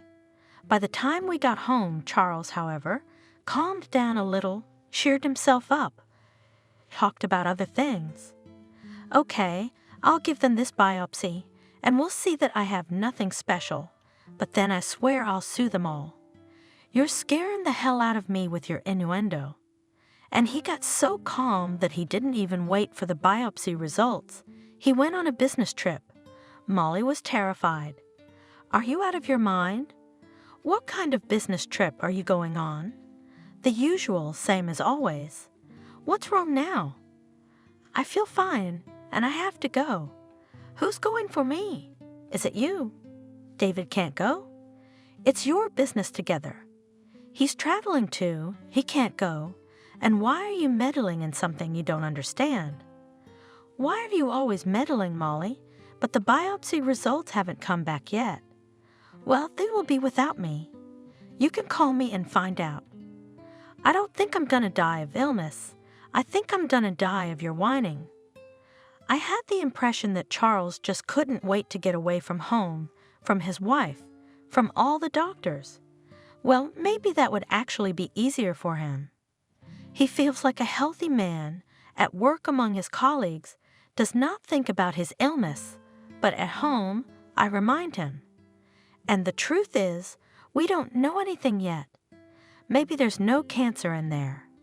He would not forget about a normal diet and medication, and I can't really help in such a situation. Molly thought, consoling herself with these thoughts. But it was still so hard on her soul, and as it turned out, not in vain. A few days later, after Charles left, the doctor called and said that the diagnosis was confirmed. Cancer, stage 4. There are metastases. It is urgent to start treatment, the result of which no one can guarantee either. Charles also called the same day, asked if the answer had come. Of course, I couldn't tell the truth. Come back soon, missed you. She herself was crying. How could she? But she quickly wiped her tears. What was the use of crying? We have to work out a treatment plan. Now the whole life will go in a different direction. And also, it was necessary to think how to tell Charles the truth more gently, carefully, and somehow to cope with the explosion of emotions that would undoubtedly follow this message. I wish he would come sooner to deal with the matter and begin the treatment. They will manage to defeat the terrible disease. They will be together for a long, long time. And so, the key turned in the lock. It came, but not alone. Yes, Charles had had a second family for a long time. He didn't realize how it came about. During one corporate party, he met a beautiful young waitress named Lara. Under the influence of alcohol and the feeling of freedom, it seemed that he fell in love and realized that she did not mind. And somehow it happened that they woke up together in her house. Yes, at first I was ashamed because for the first time I cheated on Molly, my favorite wife. And then it just sort of occurred to me. So what? I've been faithful for almost 5 years, so this one time doesn't matter at all. Molly won't find out, so it's okay, it won't happen again. She's a good girl, though, I'll give her that. I thought that everything would be limited to a one-time meeting, but somehow it turned out that they agreed on the next one. So a casual connection was reborn into a relationship, mutually pleasant and not burdensome. Lara didn't mind at all. She wanted the relationship to continue. At the same time, knowing that her new acquaintance was married, the girl did not insist on somehow strengthening her position. So she said, "You do not think, I do not want to get married. I do not even want a permanent relationship. I just like you. That's all, just like you like me. If we don't like each other, we'll just break up." Right. Well, Charles was quite happy with that arrangement. His work involved frequent, albeit short, trips around the state to neighboring cities. So the rhythm of his family life was hardly disturbed. He and his mistress lived in different parts of the city.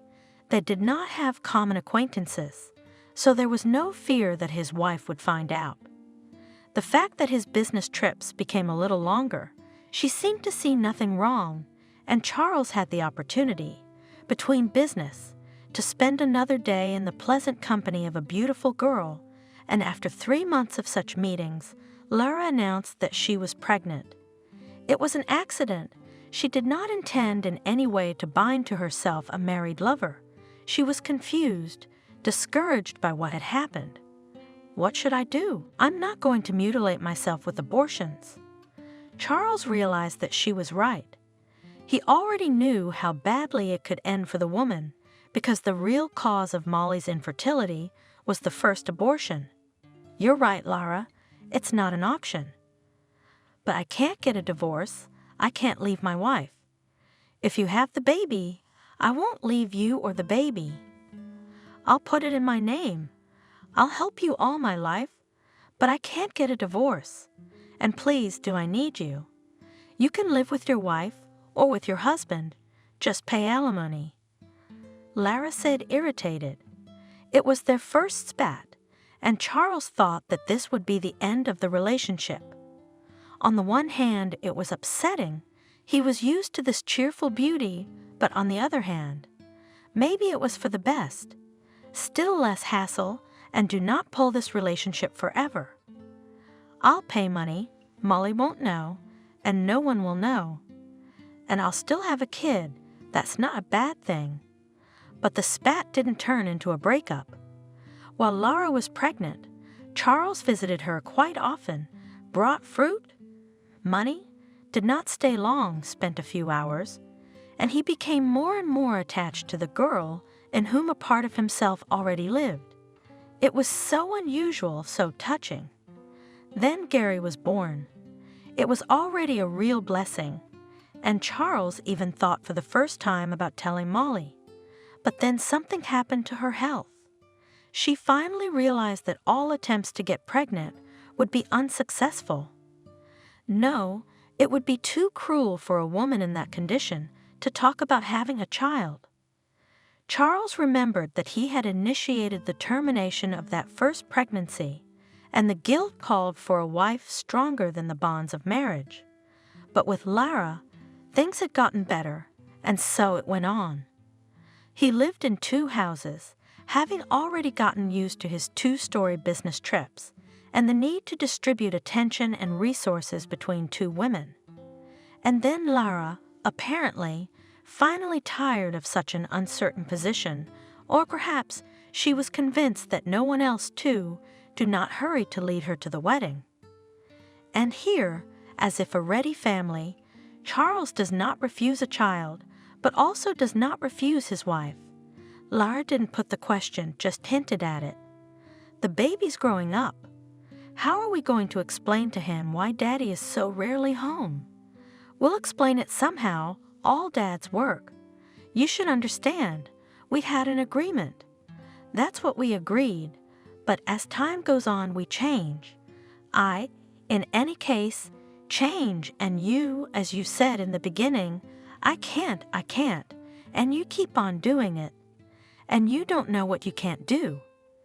Charles really didn't know. He was fine with Lara, and Molly was just as good. Besides, these Lara claims coincided with his health. Charles even thought that his illness started not from the fact that he was somehow eating wrong, but from nerves, not digesting the situation. While at Lara's house, he thought, I'd like to stay here. She makes me feel like a human being. With Molly, I feel like an invalid. She's been bothering me all day. How are you feeling? Did you take those pills and the herbal tea? Have you taken your blood pressure? Go to bed early tonight. You look tired. What do you want for breakfast, oatmeal or semolina? That kind of talk can make anyone sick. But after a few hours of living with his mistress, I was drawn home to my wife just to her worries, especially when my stomach started to ache, my side started to stab. The mere sight of pizza, rolls, grilled chicken, greasy cream cakes made him sick. It was all Lara's staple food, and thus Gary's. She's gonna ruin my boyfriend. I should take him away, move in with Molly, forget Lara altogether. But he realized the impossibility of that plan. That time, too, he came to Lara with the desire to rest not so much from work, from the domestic routine, from wandering around doctors' offices and clinics, from the anxieties associated with it. He was feeling quite well these days, and for some reason the anxieties had gone, as well as the pains that had already become habitual. All these doctors' forecasts were nonsense. He's healthy, that's all. He has a woman and a son growing up. What's there to be upset about, to say goodbye to life? He called his wife, and she confirmed it. She found out the results of the biopsy. Everything's fine. His mood was even better. He wanted to hug and kiss Lara and Gary. Somehow he loved them very much at that moment. Lara, on the other hand, had a very different emotion. What? That was your phone call. She lost you? Come on, don't worry the woman. Go to her, kiss her, and hug her. You hear that, Gary? Your daddy's going to another aunt. He's fed up with us. Come on, Lara. Don't involve the child in this, Charles asked. Involve him in what? Why not? Your child will be going to school soon. What will he say to a question about Daddy? What about you? What did you tell me last time? Remember, I'll remind you, it's no problem. I told you that everything was about to be over, that it was about to be over. What am I saying? You've been saying that for years. I've got a big son, and you're still in the middle of a flight, or underflight, or overflight. Charles walked with big steps around the room and thought, what am I really doing? We only live once. I recently almost looked into the place where all the scenery ends. Do I have to keep pushing? You feel sorry for Molly?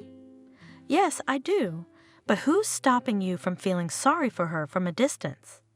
She still has time to find someone else and live happily ever after. And I can live with my wife and son. Maybe we can have another baby with Lara. And suddenly, he gave me a command. That's enough. Pack your things. Let's go. Where to? Lara was dumbfounded. Home is where, enough really. We have a child. What else is there to drag? Charles took out a suitcase from the closet. "What about yours?" Already from the depths of the closet, Lara said, "Not your concern. She should understand, too. Gary, pack your toys. We're going home now. You'll have your own room there." "Isn't that great?" "Yay," the boy said, and began to pack up his stuff. "Okay, don't take too much. We'll come back and get the rest. The rent is paid until the end of the month anyway." "Housekeeping," said Lara. "You're crazy, Charles. It didn't make a noise. It didn't rattle." "You're the one who didn't make any noise or rattle?" Charles grinned. On the way home, he recovered from this momentary impulse, but it was too late to fix anything. Feeling the drilling pain inside him again, he thought, "Yeah, it's definitely from nerves. What's there to be nervous about? Let's wait to see what happens." Molly waited for her husband, prepared dinner, thought about how to inform Charles about the terrible diagnosis. When he entered the apartment not alone, but with a young woman and a child of about 5 years old in front of him. "Do we have company?" Molly asked, confused. "Why didn't you warn me?" "Guests, guests," Sassy said the girl. "We are hosts, not guests. Explain to your ex, Charles, who is here. And me and Gary, we need to explore the territory. I am Madam, his favorite woman, and this boy is our son." "Yes, Molly, shall we go and talk?" Trying to be firm and decisive, Charles suggested. "And you, yes, while you look around, figure out where you will be more comfortable." He took his wife by the elbow, pushed her toward the kitchen, inhaled the smells that made his stomach ache even more. Oh, how he needed this vegetable broth, these steamed cutlets, mashed potatoes. But that's later. First, the unpleasant conversation. "You see, Molly, I should have come clean sooner, but I didn't. This Lara and I have been together for a long time. We have a son together. And you know, I brought them here to live together. They don't have a place to live. That's just the way it is. Is this a joke? Are you crazy?" She really didn't understand anything, refused to believe what she had heard and seen. It was just unreal. "It's not a joke, and it's not crazy. I realize I'm a scoundrel, a bastard, but what can I do? We can't live here together, as you know. I won't put Lara and the baby out on the street, so you pack your things and I'll call a cab. Everything will be fine." "What route will you give the cab driver?" "I have nowhere to go."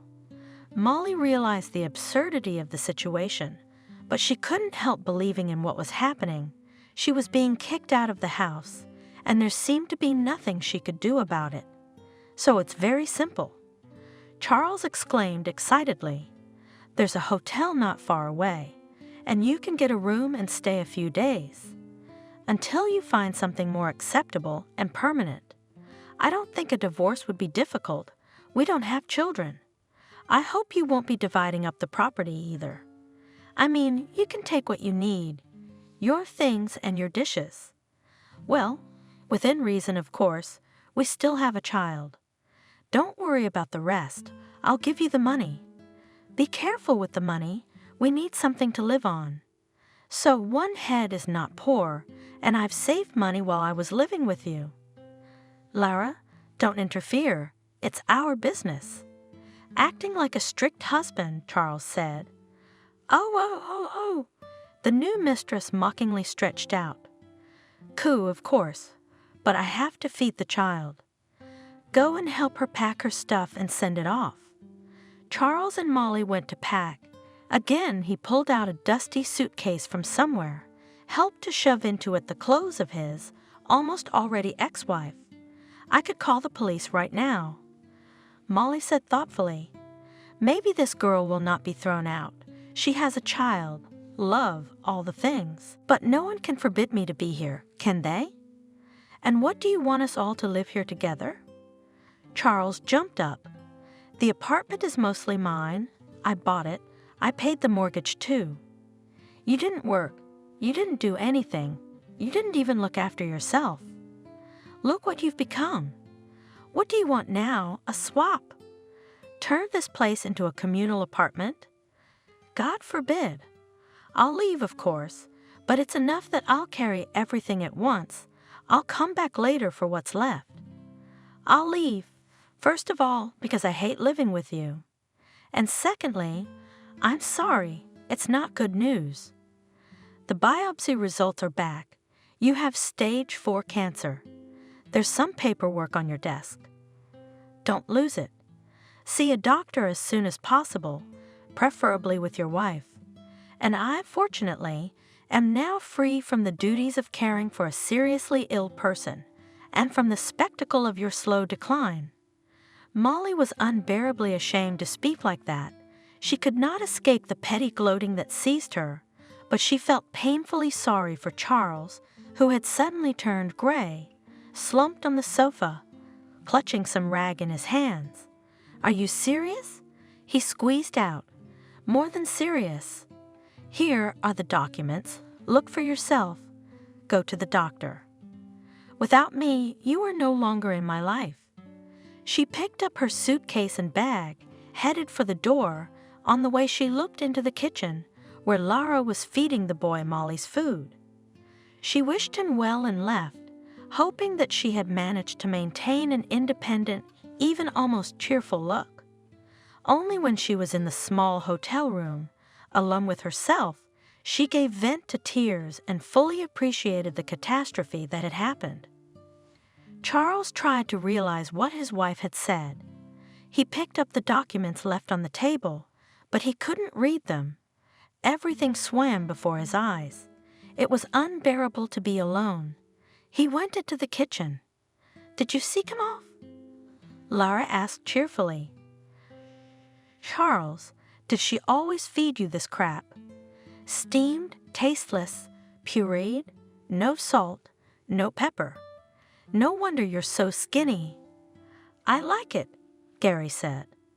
That's what I'm saying. It's all for toothless old men or babies. Give me your phone number. I'll at least order a pizza. What kind do you want? She took a good look at Charles and was amazed. Okay, what's wrong with your face? Are you sorry you sent her away? What are you talking about? I'm fine. Or did she say something?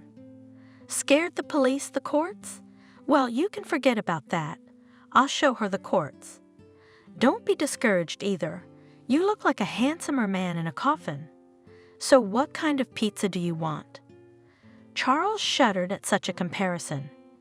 I don't know. I'm not hungry anyway. I'm going to lie down and rest. I'm tired. He walked out, not seeing Lara shake her head reproachfully. He wasn't going to tell his new, almost wife anything yet. If everything was as they said, she would find out soon enough, and something would happen then. Nothing good, I'm afraid. It seems that nothing good is waiting for me, and this in a time when I, you might say, for the first time believed in my happiness. I live with a beautiful woman I love. With my son, everything is good at work. I have money. To spend them on exhausting, perhaps, not bringing the result of treatment, and most importantly to spend time, not only my own.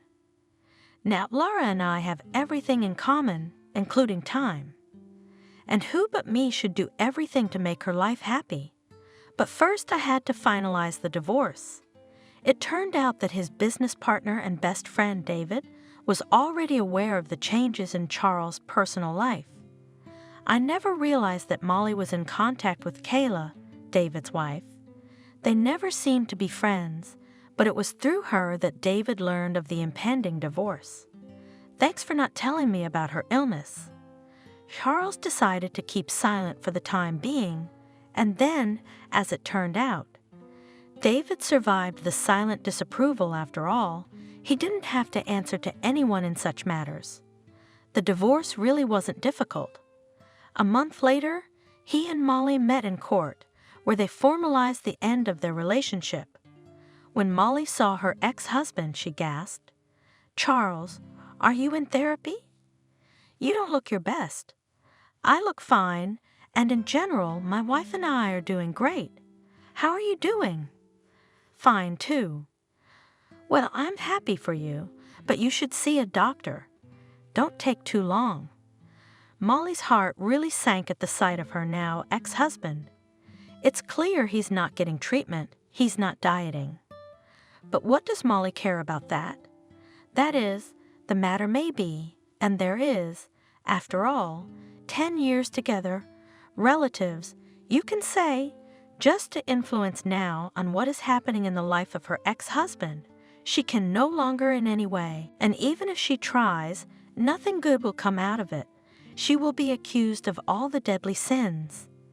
As it almost happened with Kayla and David, who turned out to be the only, if not friends, then good acquaintances, after she left her husband. Then when she left home, she found herself all alone, with no idea how to move on. Yes, Charles had given her a certain amount of money on which to live for a while, but then what to do? If she rented a hotel room, she wouldn't last long, and she didn't know what else to do. That's when she received a call from Kayla, who had learned about the treacherous deed of her husband's friend. Probably this young woman, led by the usual curiosity, or maybe she just had nothing to do. But either way, her involvement came in handy. She invited Molly to visit, promising advice, help in the current difficult situation. From Kayla, of course, what help? Charles immediately began to resent her, advising Molly to sue. The truth is on your side. Let him hang around with his scum. David was taking a more sober view of the situation. Wait, Kayla, whether you'll get rid of him or not. It's still a question, and in the meantime, Molly has to think how to live her life. Of course she does. Kayla was indignant. You'll always be on your boyfriend's side. All you men are like that. And I think I would have done the same thing myself. Throw you out the door in what I'm wearing. But I'm not Molly. You can't fight me. You'll end up with nothing. Molly, listening to Kayla's speeches, thought that soon she might be friends with this one. Lara was more suitable for her as a girlfriend than Molly. She liked David's plan better. He advised her to rent a place and get a job. Molly herself realized that it was the most suitable option. She just didn't know how to rent an apartment, how to look for a job. Years of living in a fixation on herself, her house and her husband had weaned the woman from making independent decisions. This is where David's help came in handy. Very quickly, Molly rented not an apartment, but a room in a dormitory corresponding to her finances. The job was also quickly solved. Molly remembered her education and got a job in a sewing shop. She was hired without much willingness, still a big break in the experience, and the salary at first was unenviable. But she knew how to count money and quickly distributed her finances so that she had enough to pay for her room and to live. At first, Molly often visited Kayla and David, shared her successes and failures, and frankly, hoped to hear something about her ex-husband, about his illness. She didn't tell her friends, and she didn't ask about Charles's affairs, but David saw him almost every day. But soon the opportunity to hear about Charles in this way disappeared. One day, when David had talked to Molly and left to go about his business, Kayla suddenly asked, "Tell me honestly, Molly, did you have something with my David?" Molly was literally stunned. She did not expect such a question. "No, not now, but in general. You knew him before, as far as I know." That was true. More than 10 years ago, Molly, a graduate of the sewing school, met Charles and David, a final year student. They both went after her, and for a while Molly herself didn't know which of the guys she liked better. Yes, Charles was more persistent, and at some point it seemed to her that he loved her more, and he was the first to propose.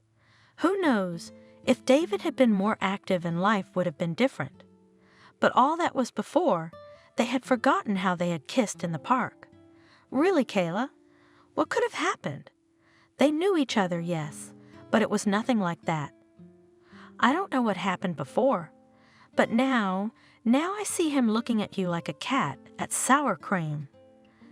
Don't make it up, please. Why not? You're a free woman now.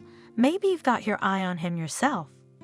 Kayla spoke in jest, but her eyes were prickly and serious. What are you talking about, Kayla? It never happened and never could have happened. Don't make it up. I just don't want to be in your shoes, so I think of all sorts of things. After this conversation, Molly realized that the door to this house was closed to her.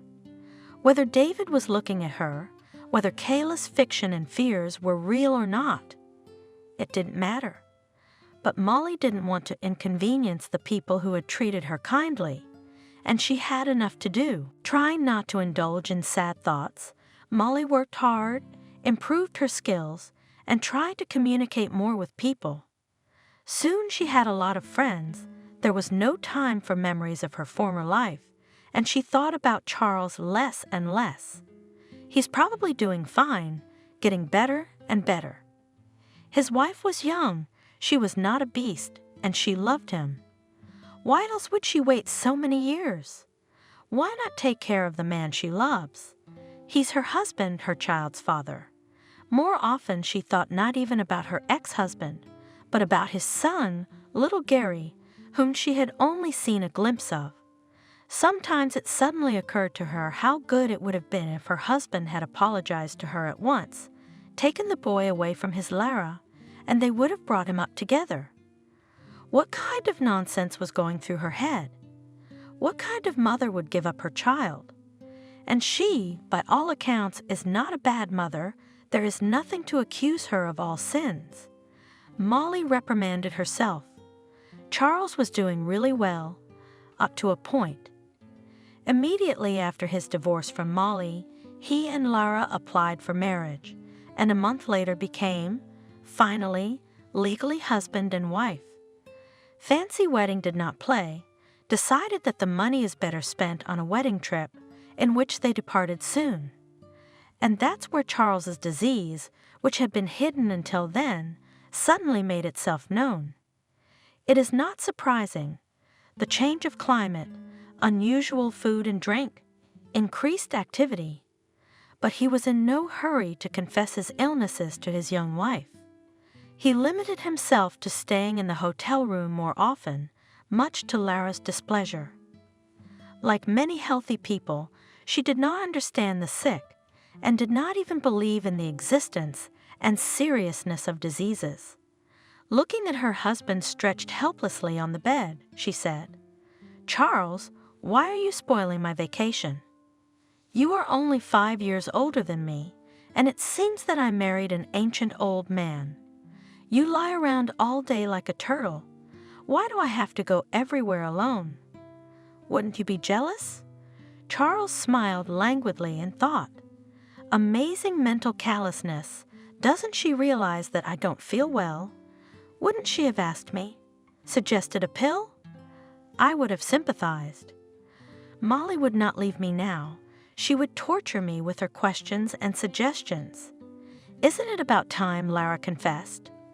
I think it's time. I don't know if it'll work, though." But he decided to confess after his arrival. He didn't want to spoil the impression of his vacation.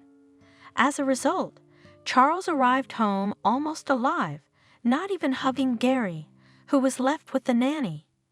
He went into the bedroom, collapsed on the unmade bed, and asked his wife to call an ambulance. "Oh, an ambulance. What's the matter with you, Charles? Is it really bad, or what?" Lara finally understood. It's bad. Charles couldn't hold back any longer. "Well, bear with me. I'll get my things organized. Gary, what did we bring you as a present? What the hell is this? Can't she see anything?" Dialing the number of the ambulance myself, I thought, "Charles, this is how I'll die. and no one will give me a glass of water. The arrival of the doctors was an unpleasant surprise for Lara, who had not yet unpacked her things. She did not even come out to the patient, did not ask what was wrong with her husband, but she heard the doctors leaving. Charles was not hospitalized, only administered painkillers. As you can imagine, no ambulance or on-call hospital will treat something like this. Just go to your oncologist so you can get the treatment you need faster. After closing the door behind the doctor, Lara rushed to her husband. Why did he say oncologist? Do you have that one? She did not dare even to say the name of the disease aloud. Finally, she believed that I wasn't fooling around. Charles thought grimly and confessed, I have cancer. I don't know how long I'll live, but the doctors say. So that's what it is.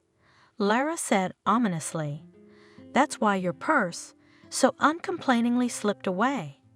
She left me not a husband, but a wreck. She herself was used to the fullest, and now I have to nurse a sick man. What a clever idea. Well done. What are you talking about, Lara? Charles asked pitifully. What are you talking about? About the birds.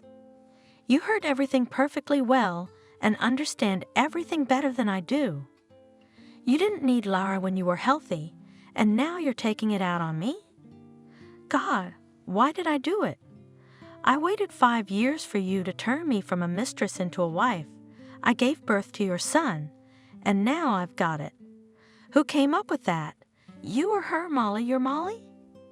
If she did, I see. Oh, clever, clever woman. Don't be like that. She had nothing to do with it.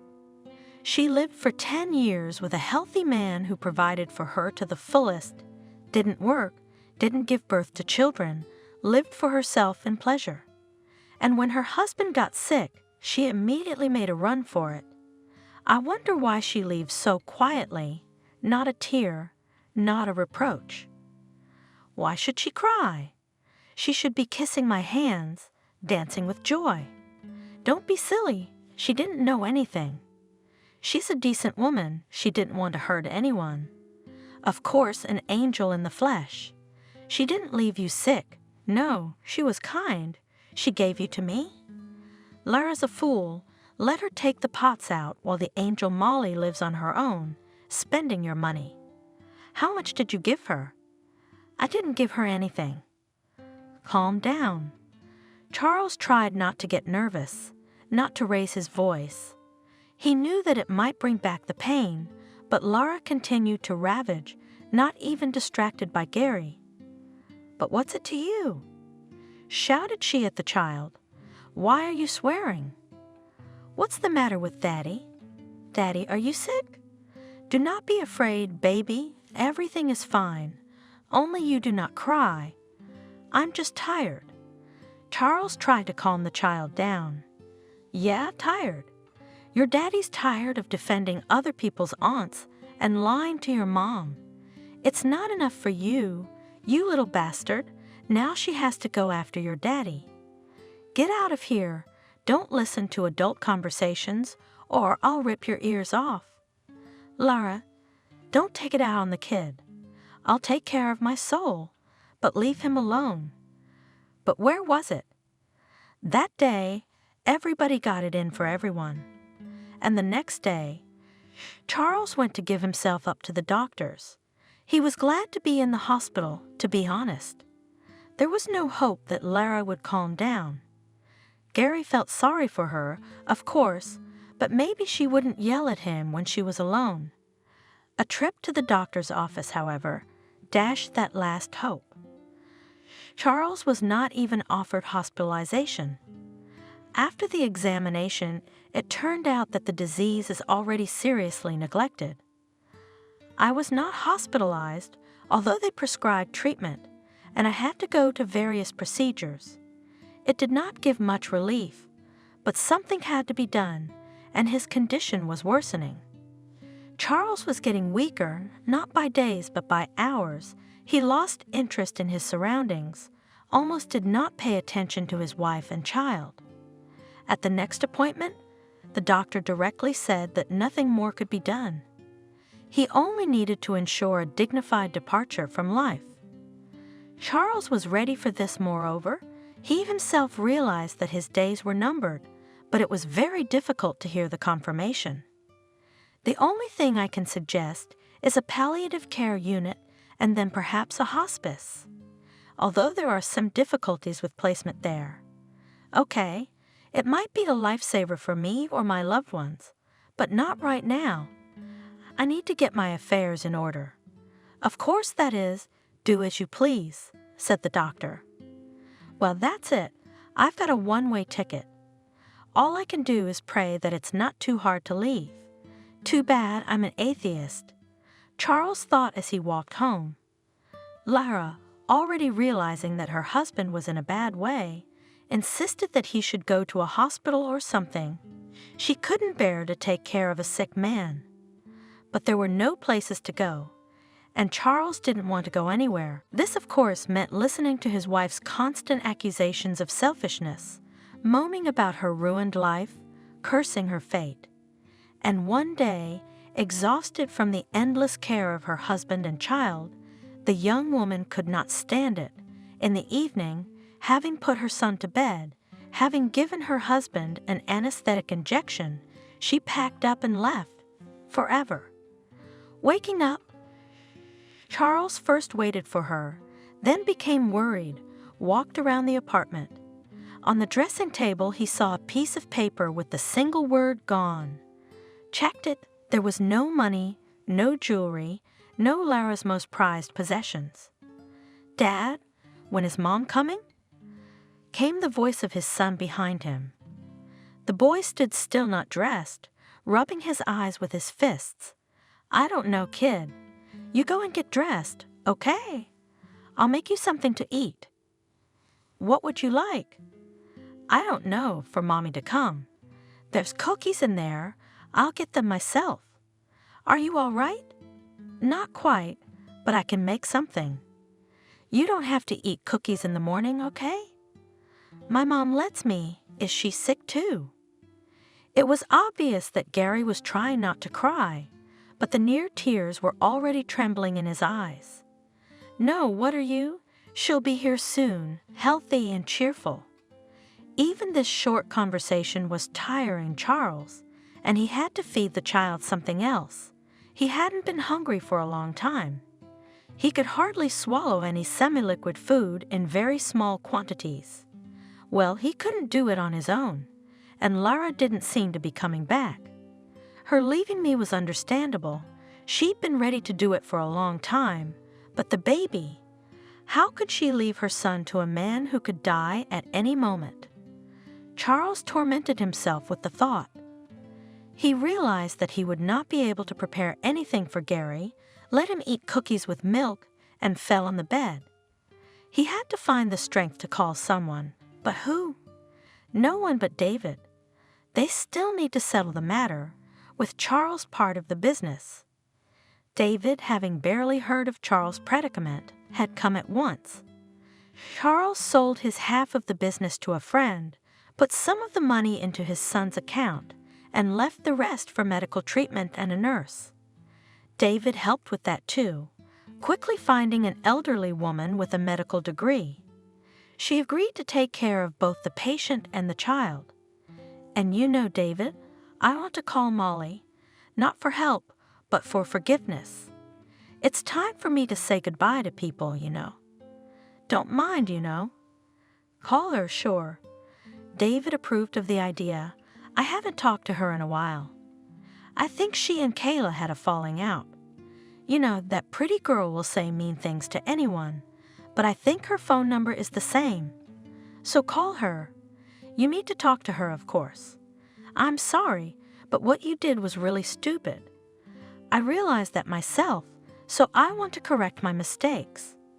David waited for the nurse to arrive, clarified all the questions with her, told her about her duties and the peculiarities of caring for the patient. Charles, calmed down by the injection and the fact that the most urgent problems were somehow settled, fell asleep. He decided to call Molly tomorrow. This day was too exhausted by the few actions and heavy experiences that there was no strength anyway.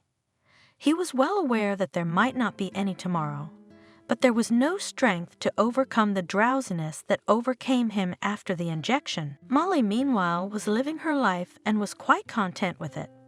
She successfully worked at the sewing factory, where she found a lot of new, good friends, and even wondered how she had managed to live differently before.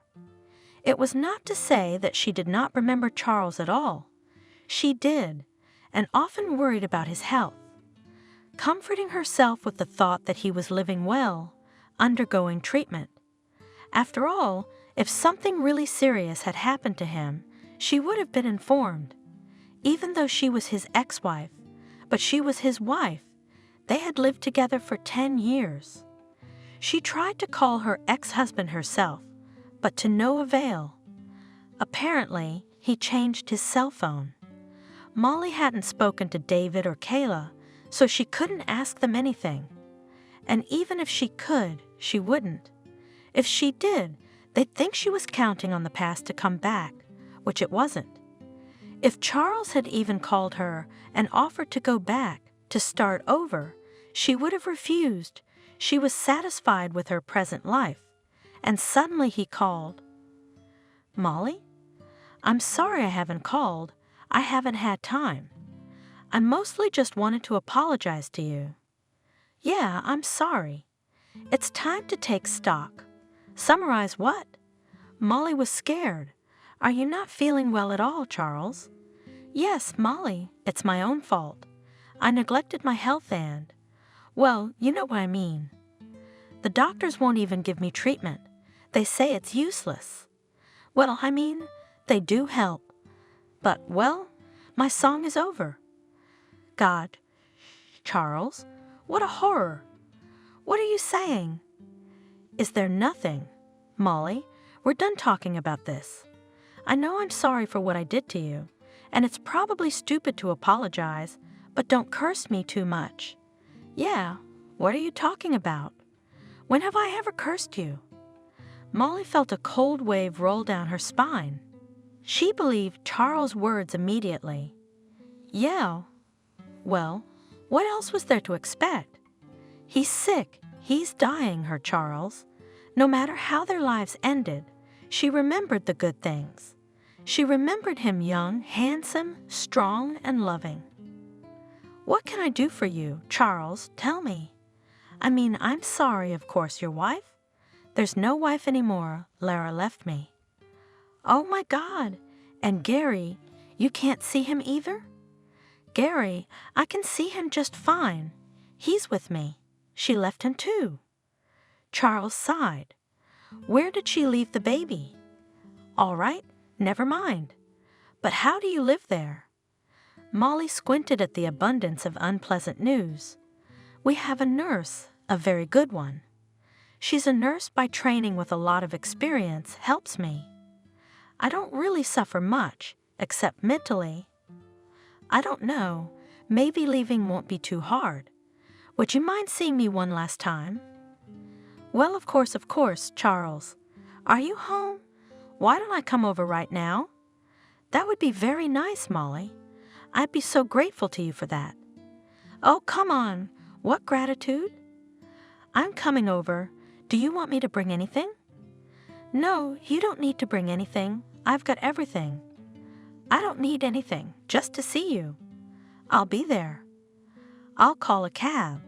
I'll be there in an hour." "Wait for me. Molly's in a hurry. I'm really waiting." The woman hung up the phone and scurried around her room. The apartment was empty now.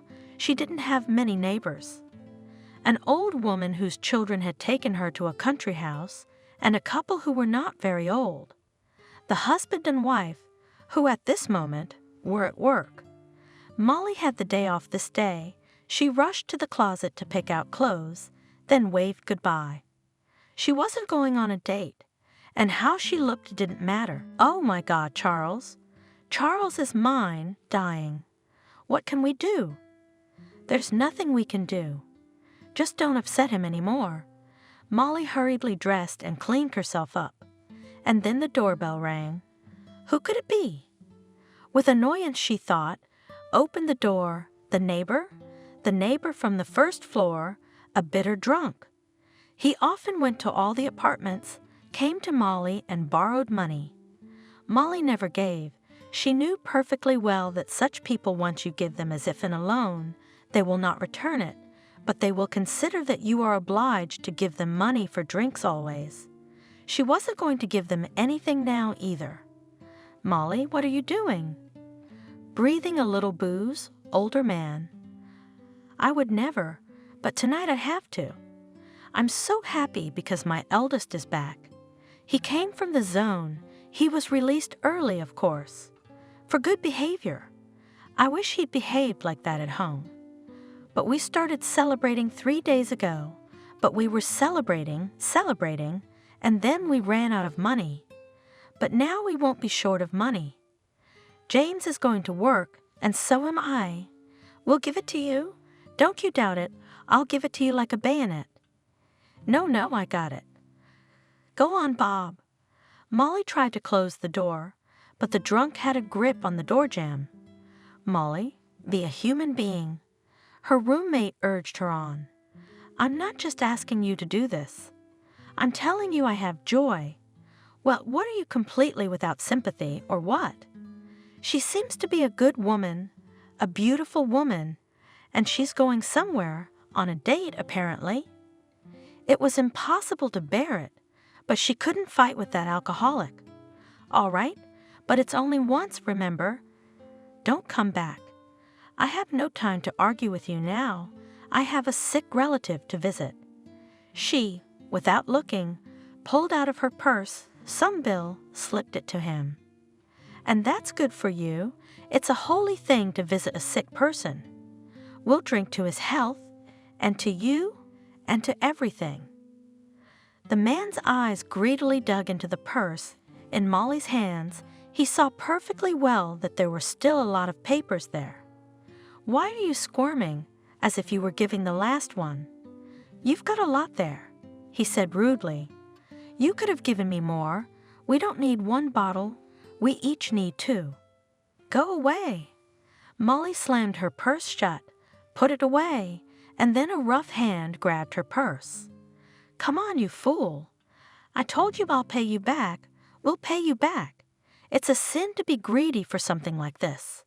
Stop it, you rascal." Molly shouted, snatching the bag from his hands. But where was she to fight the still strong man, who also needed a drink? He was not going to give up such a prey. He pulled the bag to himself, pushed Molly, and not calculating the forces, she fell, hitting her head on the nightstand. "Oh, you!" The neighbor spoke up. "That's what greed leads to. Why are you lying there?" "Yeah, she passed out, but that's okay." The man grabbed his bag, took out his purse, moved Molly. She did not react. Or did she just die? "Come on, women people are resilient people, would have given immediately, and would be alive and well," muttered the neighbor, running away with the booty. Molly was left lying there with blood under her head. Luckily, the neighbors came home from work, saw what had happened, and called an ambulance. Molly was taken to the hospital with a severe concussion and serious injury. Charles waited for Molly for several hours, but she never showed up. He tried to call back, but the ex-wife did not pick up the phone. Well, it's all clear. At first she promised, but then she sat and thought about it and decided there was no need to poison her soul. Fair enough. What can I say? Well, at least we talked on the phone. Thanks for that. I think it's him. The patient's condition steadily worsened, and the next day, he asked the nurse to call David and ask him to come over. I couldn't even pick up the phone. He's not feeling well. Come over soon. Maybe you'll catch him. He probably wants to say goodbye or make some arrangements. And then there's Gary.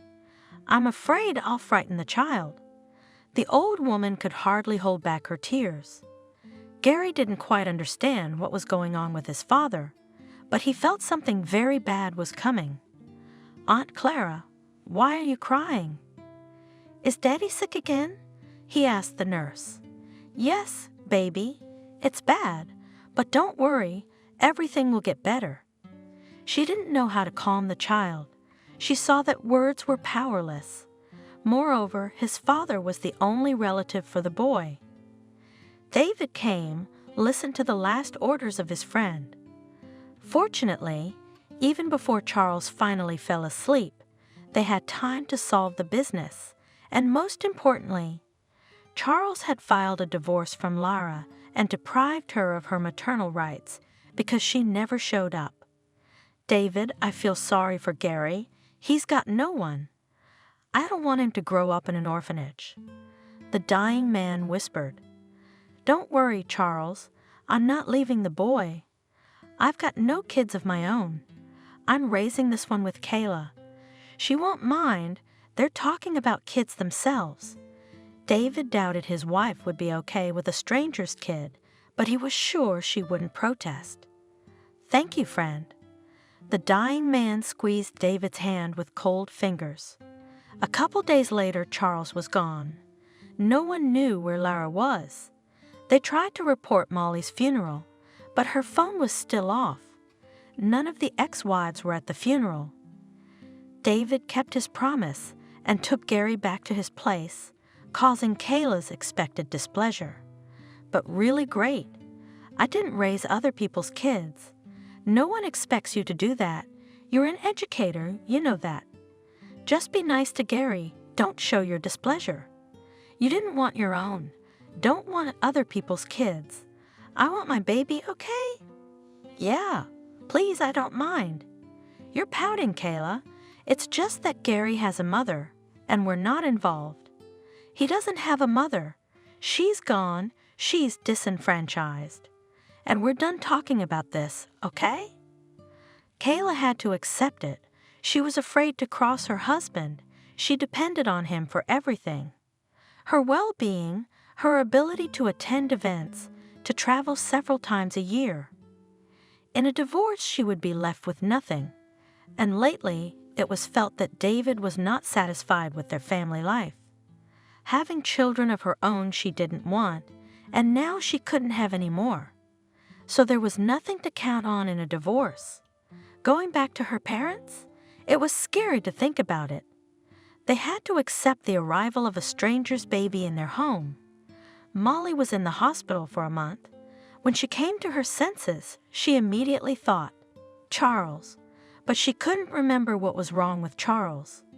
At first it seemed to her that they were not divorced, they lived together.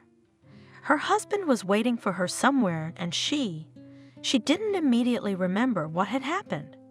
She only told the policeman about some scary man who pushed her. However, the neighbor was found out right away. He wasn't even leaning.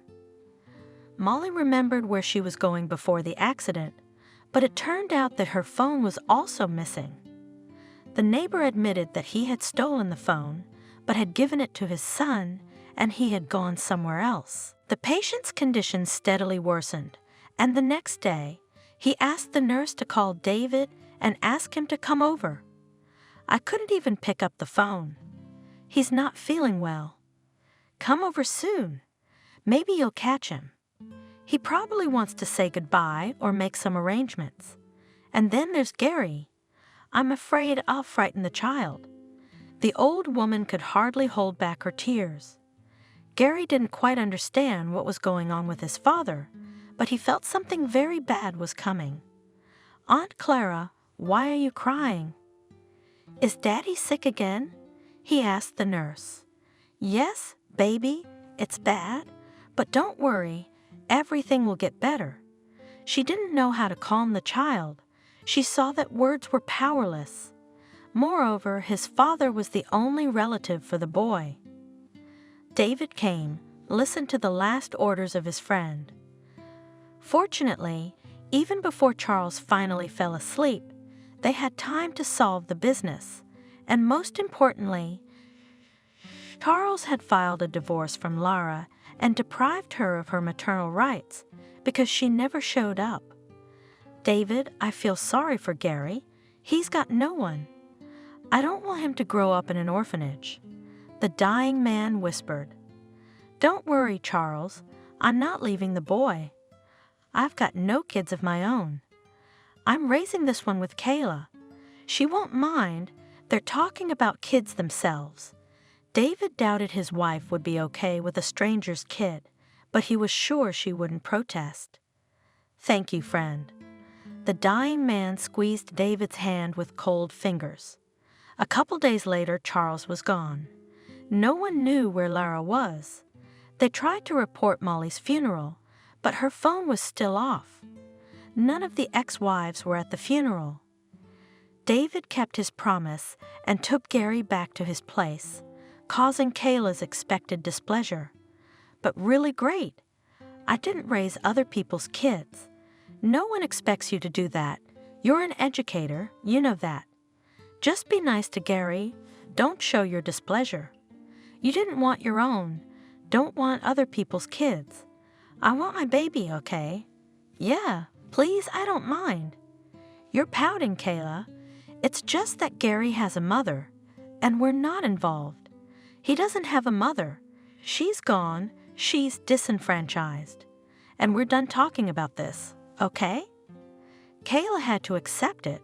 She was afraid to cross her husband. She depended on him for everything. Her well-being, her ability to attend events, to travel several times a year. In a divorce, she would be left with nothing. And lately, it was felt that David was not satisfied with their family life. Having children of her own she didn't want, and now she couldn't have any more. So there was nothing to count on in a divorce. Going back to her parents, it was scary to think about it. They had to accept the arrival of a stranger's baby in their home. Molly was in the hospital for a month. When she came to her senses, she immediately thought, Charles, but she couldn't remember what was wrong with Charles. At first it seemed to her that they were not divorced, they lived together. Her husband was waiting for her somewhere, and she didn't immediately remember what had happened. She only told the policeman about some scary man who pushed her. However, the neighbor was found out right away. He wasn't even leaning. Molly remembered where she was going before the accident, but it turned out that her phone was also missing. The neighbor admitted that he had stolen the phone, but had given it to his son, and he had gone somewhere else. And Molly, she couldn't remember any numbers, not Charles, or at least David. Her friends often visited her, but they couldn't help her. All she could do was hope for a speedy discharge. Even if she couldn't find a room, she could just visit Charles. Poor guy, how is he? What does he think of me? That I was scared, didn't want to see him sick. Molly didn't know that her ex-husband had already been buried. She rushed the doctors to discharge him, but they told her, no, it's the head. You have a serious injury. You don't want to end up severely disabled, do you? Molly didn't want that at all, so she faithfully followed all the instructions, hoping that the injury would not have such serious consequences. At David's house, meanwhile, other events were unfolding. Kayla, having accepted that Gary would now live in their house, nevertheless did not give up hope of getting rid of the child. The only way to do that was to find Lara. Whether she was disenfranchised or not, she was still the birth mother. Her rights can be restored. She's a normal woman. She doesn't drink. But why did she run away? So nerves couldn't stand it. Her husband was dying. Who could put up with that? She and Lara did not become friends, but still some contacts with mutual acquaintances remained. Not without difficulty. Kayla managed to contact the fugitive and tell her that Charles had died. Really so soon? The young widow was surprised. I didn't know. What about the inheritance? And that if you expect to get something, you must hurry. I don't know how possible it is. Charles had time to divorce you, but the child is still there, and no one can deprive him of anything. It's true, you've been disenfranchised. What? Why would I do that? Where is he now, Gary, with you? Well, I'll come and get him. He's registered in the apartment, and I'll live there with him. I'm the birth mother. I was wrongfully deprived of my rights. I can prove that. Is the apartment intact? It's a good thing Molly didn't show up to claim it. And thank you, Kayla, for at least letting me know. Now I'm going to come over and let anyone try to say a word. Lara really didn't hesitate and soon arrived. Kayla met her. David was at work. The women met like best friends. Gary, hearing his mom's voice from the room, jumped out and rushed over to her. Mommy, you came and our daddy is gone. We'll come home with you, won't we? Really, my sunshine, really, chicken. Mommy will never leave you again. You love me, don't you? Lara was pretending to be so sweet. Can't we wait for David? He's responsible for the baby? I don't care what he's responsible for. I'm the mother, not him. Oh, I don't have the key to the apartment. Well, we do. Kayla pulled out a bunch of keys. Well, fine. Tell your David that Gary and I went home and he doesn't have to worry anymore. You mean he'll drop off the paperwork later? I've got to get my pension and stuff, and I'll figure it out later. Gary, what are you standing there for? Pack your things and let's go. You want to go home? Yes, but do you want to come back here? Uncle David is a good man. He promised to be my daddy. We'll find you a better dad than any David. Get ready, I said. Kayla, can you lend me a big bag? Both women began to pack in a hurry. They wanted to get there before David arrived. They knew he'd be against Gary being taken away, even by his own mother. We made it. Kayla was ready to sing and dance when the door closed behind Lara and Gary. At last, they would be living alone together again, without that sullen, whiny, unsociable child. She had tried sincerely to get along with him and Gary and the cute, candy, toy, and he still turned his nose up at her. Lara's right. Don't listen to David. Oh, how can a child survive such a tragedy? You're a great teacher. What kind of tragedy can there be with these bedbugs at 5 years old? He lives on his own. No one hurts him. He's well fed. What's the tragedy? He understands a lot. His father died. He didn't die. On Joy, Kayla opened a bottle of wine to celebrate the release, but also to give herself courage to talk to David, who, of course, will express dissatisfaction when he learns about what happened. David was, of course, displeased by his wife's behavior, or rather, indignant to the core. How could you give the child away, Kayla? We are responsible for him. How could I not? Kayla snapped at him, having gained courage. And besides, who did I give it to, gypsies or something? Lara is his own mother. She has the right. You should have seen how the boy rushed to her. I couldn't tear him away by force. He was already looking at me like a wolf. And it's easy for you to be responsible when you're away all day, and I'm here to take care of him. Yeah, you've had it up to here. That's right. The kid doesn't belong with you. I mean you with him. You're drunk in the middle of the day. What kind of person are you? What kind of woman are you? You used to be a normal girl. Now you've become an evil, useless woman. David looked at his wife squeamishly. David, what are you doing?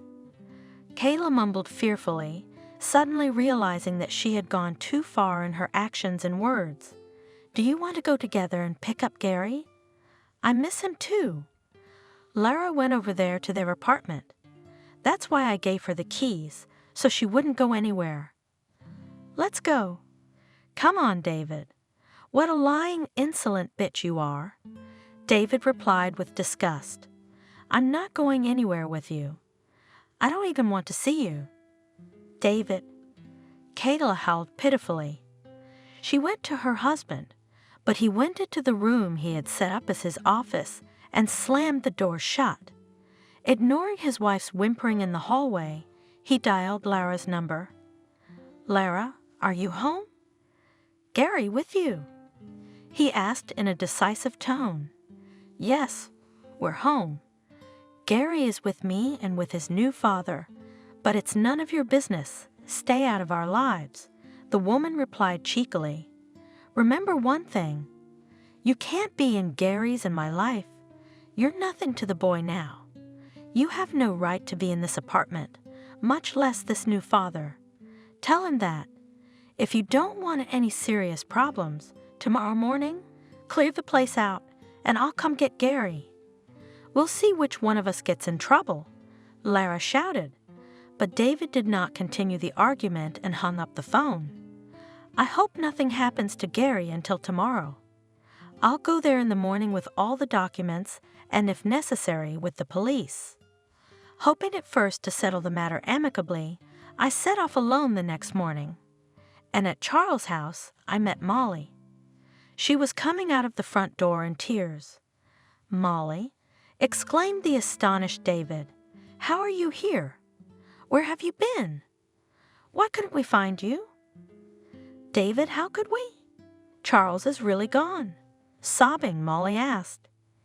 Yes, she had just been discharged from the hospital yesterday, having undergone all the necessary examinations and recommendations that would allow her to avoid the consequences of a rather serious trauma. One of the conditions was to avoid stress. It's funny how people follow that advice. Molly went home from the hospital to a rented apartment. Neighbors visited her, said the room was left behind, nothing to worry about. Indeed, the room remained locked. Molly had locked it that day on her way to see Charles. This time she decided to take her time, to tidy up, take a break from her long stay in the hospital. The neighbor's grandmother greeted her like family. "Molly, we were so worried about you. And Bob, that thug, they took him away. He's not just you. He's got a lot of complaints against him." God gave the neighbors. The whole family's like that. The son gets out of jail, the father goes to jail, and then it's the other way around. You rest, sweetheart, wash up, wash off the hospital smell, and I'll make you a nice cup of tea. Thank you, Cindy. Tell me, has anyone come to see me? Your girls from work came by to tell me what's going on. And no, there was no one else. Well, if there was something to tell, they would have found me. Molly decided and didn't go to Charles until the next morning. Lara opened the door, strangely enough. Charles had said she'd gone away. Well, she's back, so she must have a conscience. "Hello, I'd like to see Charles," Molly asked. Lara, with a strange expression on her face, looked her over from head to toe. "Hello, why would you want to see Charles?" she asked with a slight sneer. "Only you're too late, my dear predecessor. There is no Charles. He was buried almost a month ago. He died?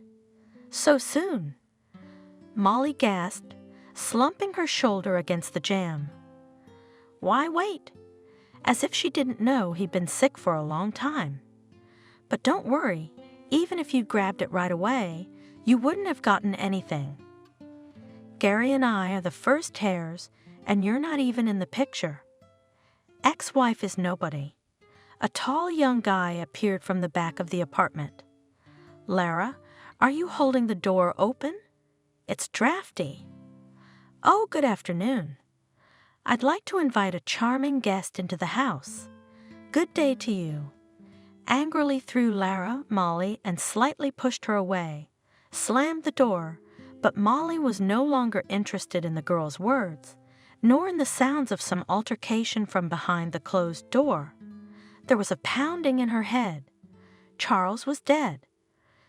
Charles was dead, and she hadn't even said goodbye to him, and he'd been waiting and maybe looking at the door until the last minute, hoping she'd come. She stood like that for a few minutes, not noticing the tears running down her cheeks. Then she wiped her face, walked out of the front door, and ran right into David. "Yes, Molly, they buried him, alas. They've been trying to reach you, but your phone's not answering. Why don't we sit down, calm down, and then we'll go to the cemetery. 40 days soon. Have you been to the apartment?" David asked. "No, I called. Lara opened the door. I told her, that's all. Have you seen the boy, Gary?" The man was worried. "No, there was some stranger there. A new husband or something. Lara, that one. I've decided to take Gary for myself, under guardianship for the time being, and then adopt him. He stayed with us after the funeral. I don't know how Lara got wind of it, but she showed up yesterday while I was out and took him away, and Kayla gave him to me, the bitch. I wouldn't be surprised if she told Lara too. She doesn't want the baby, that's how it is. I think I'm gonna divorce her, because I'm gonna take Gary anyway, and why would a kid want to live with someone who doesn't love him? And then divorce, grab, run. Oh, I'm sorry, I'm just not really comfortable with divorce, for obvious reasons. Charles wanted to see me, he called me. She told David the circumstances under which she was injured. Dan drunk, because Charles probably thought I just changed my mind, and now he won't find out. Who knows? Maybe he really does see and know everything now. I should take his son. I promised him I wouldn't leave him, especially not with Lara and her boyfriend. Will you come with me? Molly could see that David wanted her to come for some reason, and she herself was not indifferent to the fate of the child, who was taken away by a cuckoo mother who lived with some strange guy. We went upstairs, called the apartment again. What the hell is this? Are we going to get some peace today or not? Lara screamed before she could open the door. When Molly and David saw her, she started on an even higher note. What? Are you bringing a cheerleader? It's not gonna help you. Oh, David, is that who else is here? Stop it, Lara. Give me Gary and the keys and get out of here. David said firmly, "Don't get the police involved. What else do you want? You're so clever." The woman was first, but David stopped her. Enough already. Don't bring the police into this. You have no rights, not to the apartment, not to the child. Gary, are you there? Let go, you fool. The boy shouted from the room. Gary jumped out of the room and ran to David. Uncle David, take me away. I don't want to live with that Thomas. Thomas, I told you to hold the bastard. Gary, come here. Don't you want to live with Mommy? Lara screamed at the kid. I want to live with you, but I won't live with him. He says I've got an extra mouth, and I should be turned in, cried the baby. Thomas himself appeared from the room, a guy of about 20 years old. He paid almost no attention to the newcomers and immediately attacked Lara. What's that supposed to mean?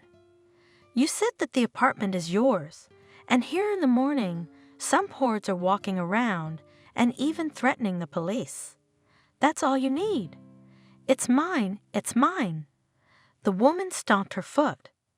All right, Lara, stop it. David cut her off. You know perfectly well that you have nothing to do with this apartment, as well as with the child. You'll have to attract young lovers by some other virtues, before you lose them. Pack up, and you, young man too. Let's skip the police. We don't have time for that, and we don't want to scare the baby. That's what the man says. Lara, you've been talking for nothing. Both about the apartment and the money, you've been lying. That's it, man. I'm leaving. I don't need to be fighting over other people's apartments. Thomas, where you going? I'm not leaving. My son is registered here. I have to live with him. Lara tried to shake her rights, realizing that she was about to lose everything, but David finally interrupted her speech. Seeing that her lover was really going to leave, Lara clung to him and begged him to wait until she was ready. Scattering curses at David, Molly, and the baby at the same time, she quickly gathered herself and quickly ran to catch up with her young man, ignoring even the timid mommy uttered by Gary sitting in Uncle David's arms. As the door slammed shut, he cried pitifully, "I'm not going to have a mommy again." He sobbed. "Don't cry, baby," gently said Molly, and took him out of David's arms. "Tell me, have you eaten better today?" "Not yet," they said later. "And yesterday?" Molly wrinkled painfully at the sad hair, that little man. "Yesterday I ate a bun. They also gave me fish, but it was very salty, and today there's nothing there." "All right, let's go back to my place. She left the keys, here they are, but never mind, we'll have to change the lock anyway, just in case. Let's go back to my place now. Molly, do you want to go too, or do you want to stay here?" Molly stood on the doorstep of the room where her Charles had spent his last days. "No, I'm not staying here." Wiping her tears again, Molly said, "And I have no right to, either. I'll go to my place. I'm renting a room. Why don't you want to come with us?" "Let's go." David encouraged her. "But why not? Kayla is there, and she, has a special attitude towards me." She waved her hand. "You don't have to think about Kayla. Begons Kayla, I think it's serious." David frowned. "What? Aunt Kayla won't be there either?" Gary guessed. "That's good. I didn't like her very much either. Why is it that if Uncle is good, Auntie is bad? And if Mommy's good, she has some Thomas who's bad? Auntie, do you have a bad husband too?" Molly smiled. "Get your stuff together, why don't you?" "No, I don't have any husband, not anymore. I must be bad." "No, you seem nice." "All right, I'm packed. What if Mom comes? She'll know where she is, right?" "Of course she will." I patted him on the head. She was at my place. If she's going to be without Thomas, I'd go with her. Gary promised sadly. "Will you come with us, Aunt Molly?" "No, honey, I won't. But we'll see each other again. Don't be sad. Aunt Kayla's waiting for you. She's not bad at all, you'll see. And David, call me when you go to the cemetery. I'd really like to visit Charles' grave." She whispered quietly to David. He promised to call and pick her up. "Get in the car. Can I at least give you a ride home?" he said. Molly agreed, since getting on public transportation would be too long, and she felt quite exhausted by the events of the morning. On the way home, she marveled that the pinch of sadness from the news of Charles's death had been replaced by a light sadness. Maybe she had Gary to thank for that, as he fiddled with some toy, talking to her or to one of the adults. After all, he could have been my son. With a smile, she thought. David was thoughtful too, but not sad, but rather preoccupied, thinking about his upcoming meeting with Kayla and his separation from Molly. Yes, once he and Charles had both been in love with this girl, but she had chosen Charles, and in David's heart there was still the regret of unfulfilled love. Yes, he had other women, he had a wife, but the feeling of such strength that he had felt for Molly was not repeated. And now he was thinking that Charles' death would probably change a lot of things in their lives, but they said goodbye at Molly's house as friends, promising each other and Gary that they would meet again many times. Kayla greeted her husband and boy with fake joy, trying to atone for the harsh words she had spoken earlier. She threw her arms around Gary, telling him how glad she was, how much she missed him. The boy smiled politely but pulled away. "You should have fed him and then hugged him." Disgruntled, David said. Kayla led the boy into the kitchen, asking him what was up with his mom, where she had gone, and why? Gary livened up a little, talking about his life with his mom and how Uncle David had kicked her and that nasty Thomas out. But suddenly he mentioned that Aunt Molly was with them. Kayla immediately flared up, ran to her husband to confront him. "So that's why you went there. You went to see Molly. You think I didn't notice that you two had been having an affair for a long time. Are you crazy? What affair? Where? She came to ask about Charles. She was in the hospital. She didn't know he was dead. And she came here so cleverly to meet you. Who are you telling? Why didn't you give her the boy? You brought him back to me. I take it the hugging and kissing is over. Here we go again, dragging him around. If you don't like it, you can go anywhere now. That's it. I could really get bored and leave. Doesn't that scare you? Sit down, Kayla." David sighed tiredly. "It doesn't frighten me at all.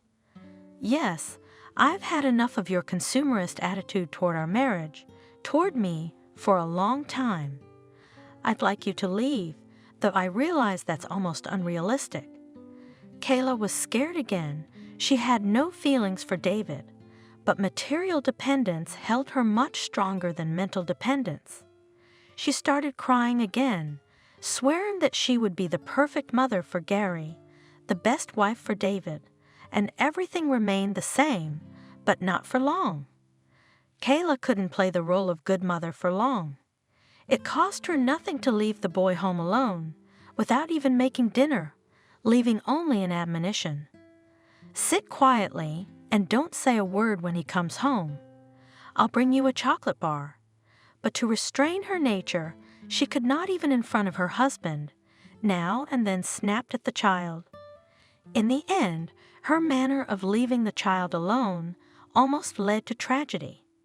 Trying to cook, sit down, eat, he could not cope with the gas stove, and if the neighbors had not helped, there could have been a fire. After this, David declared that he did not want to live with her anymore and filed for divorce. After a series of scandals and tantrums, Kayla left, taking everything of value from the house. David was not in the claim, considered that this is not the most expensive price for freedom from such a woman. All this time he sometimes met with Molly, often talked to her on the phone, but for a long time did not dare to confess his feelings. It was only after finalizing his divorce from Kayla that David finally said that she, Molly, was and still is the dearest woman in his life. "I never would have said that if I'd lived with Charles.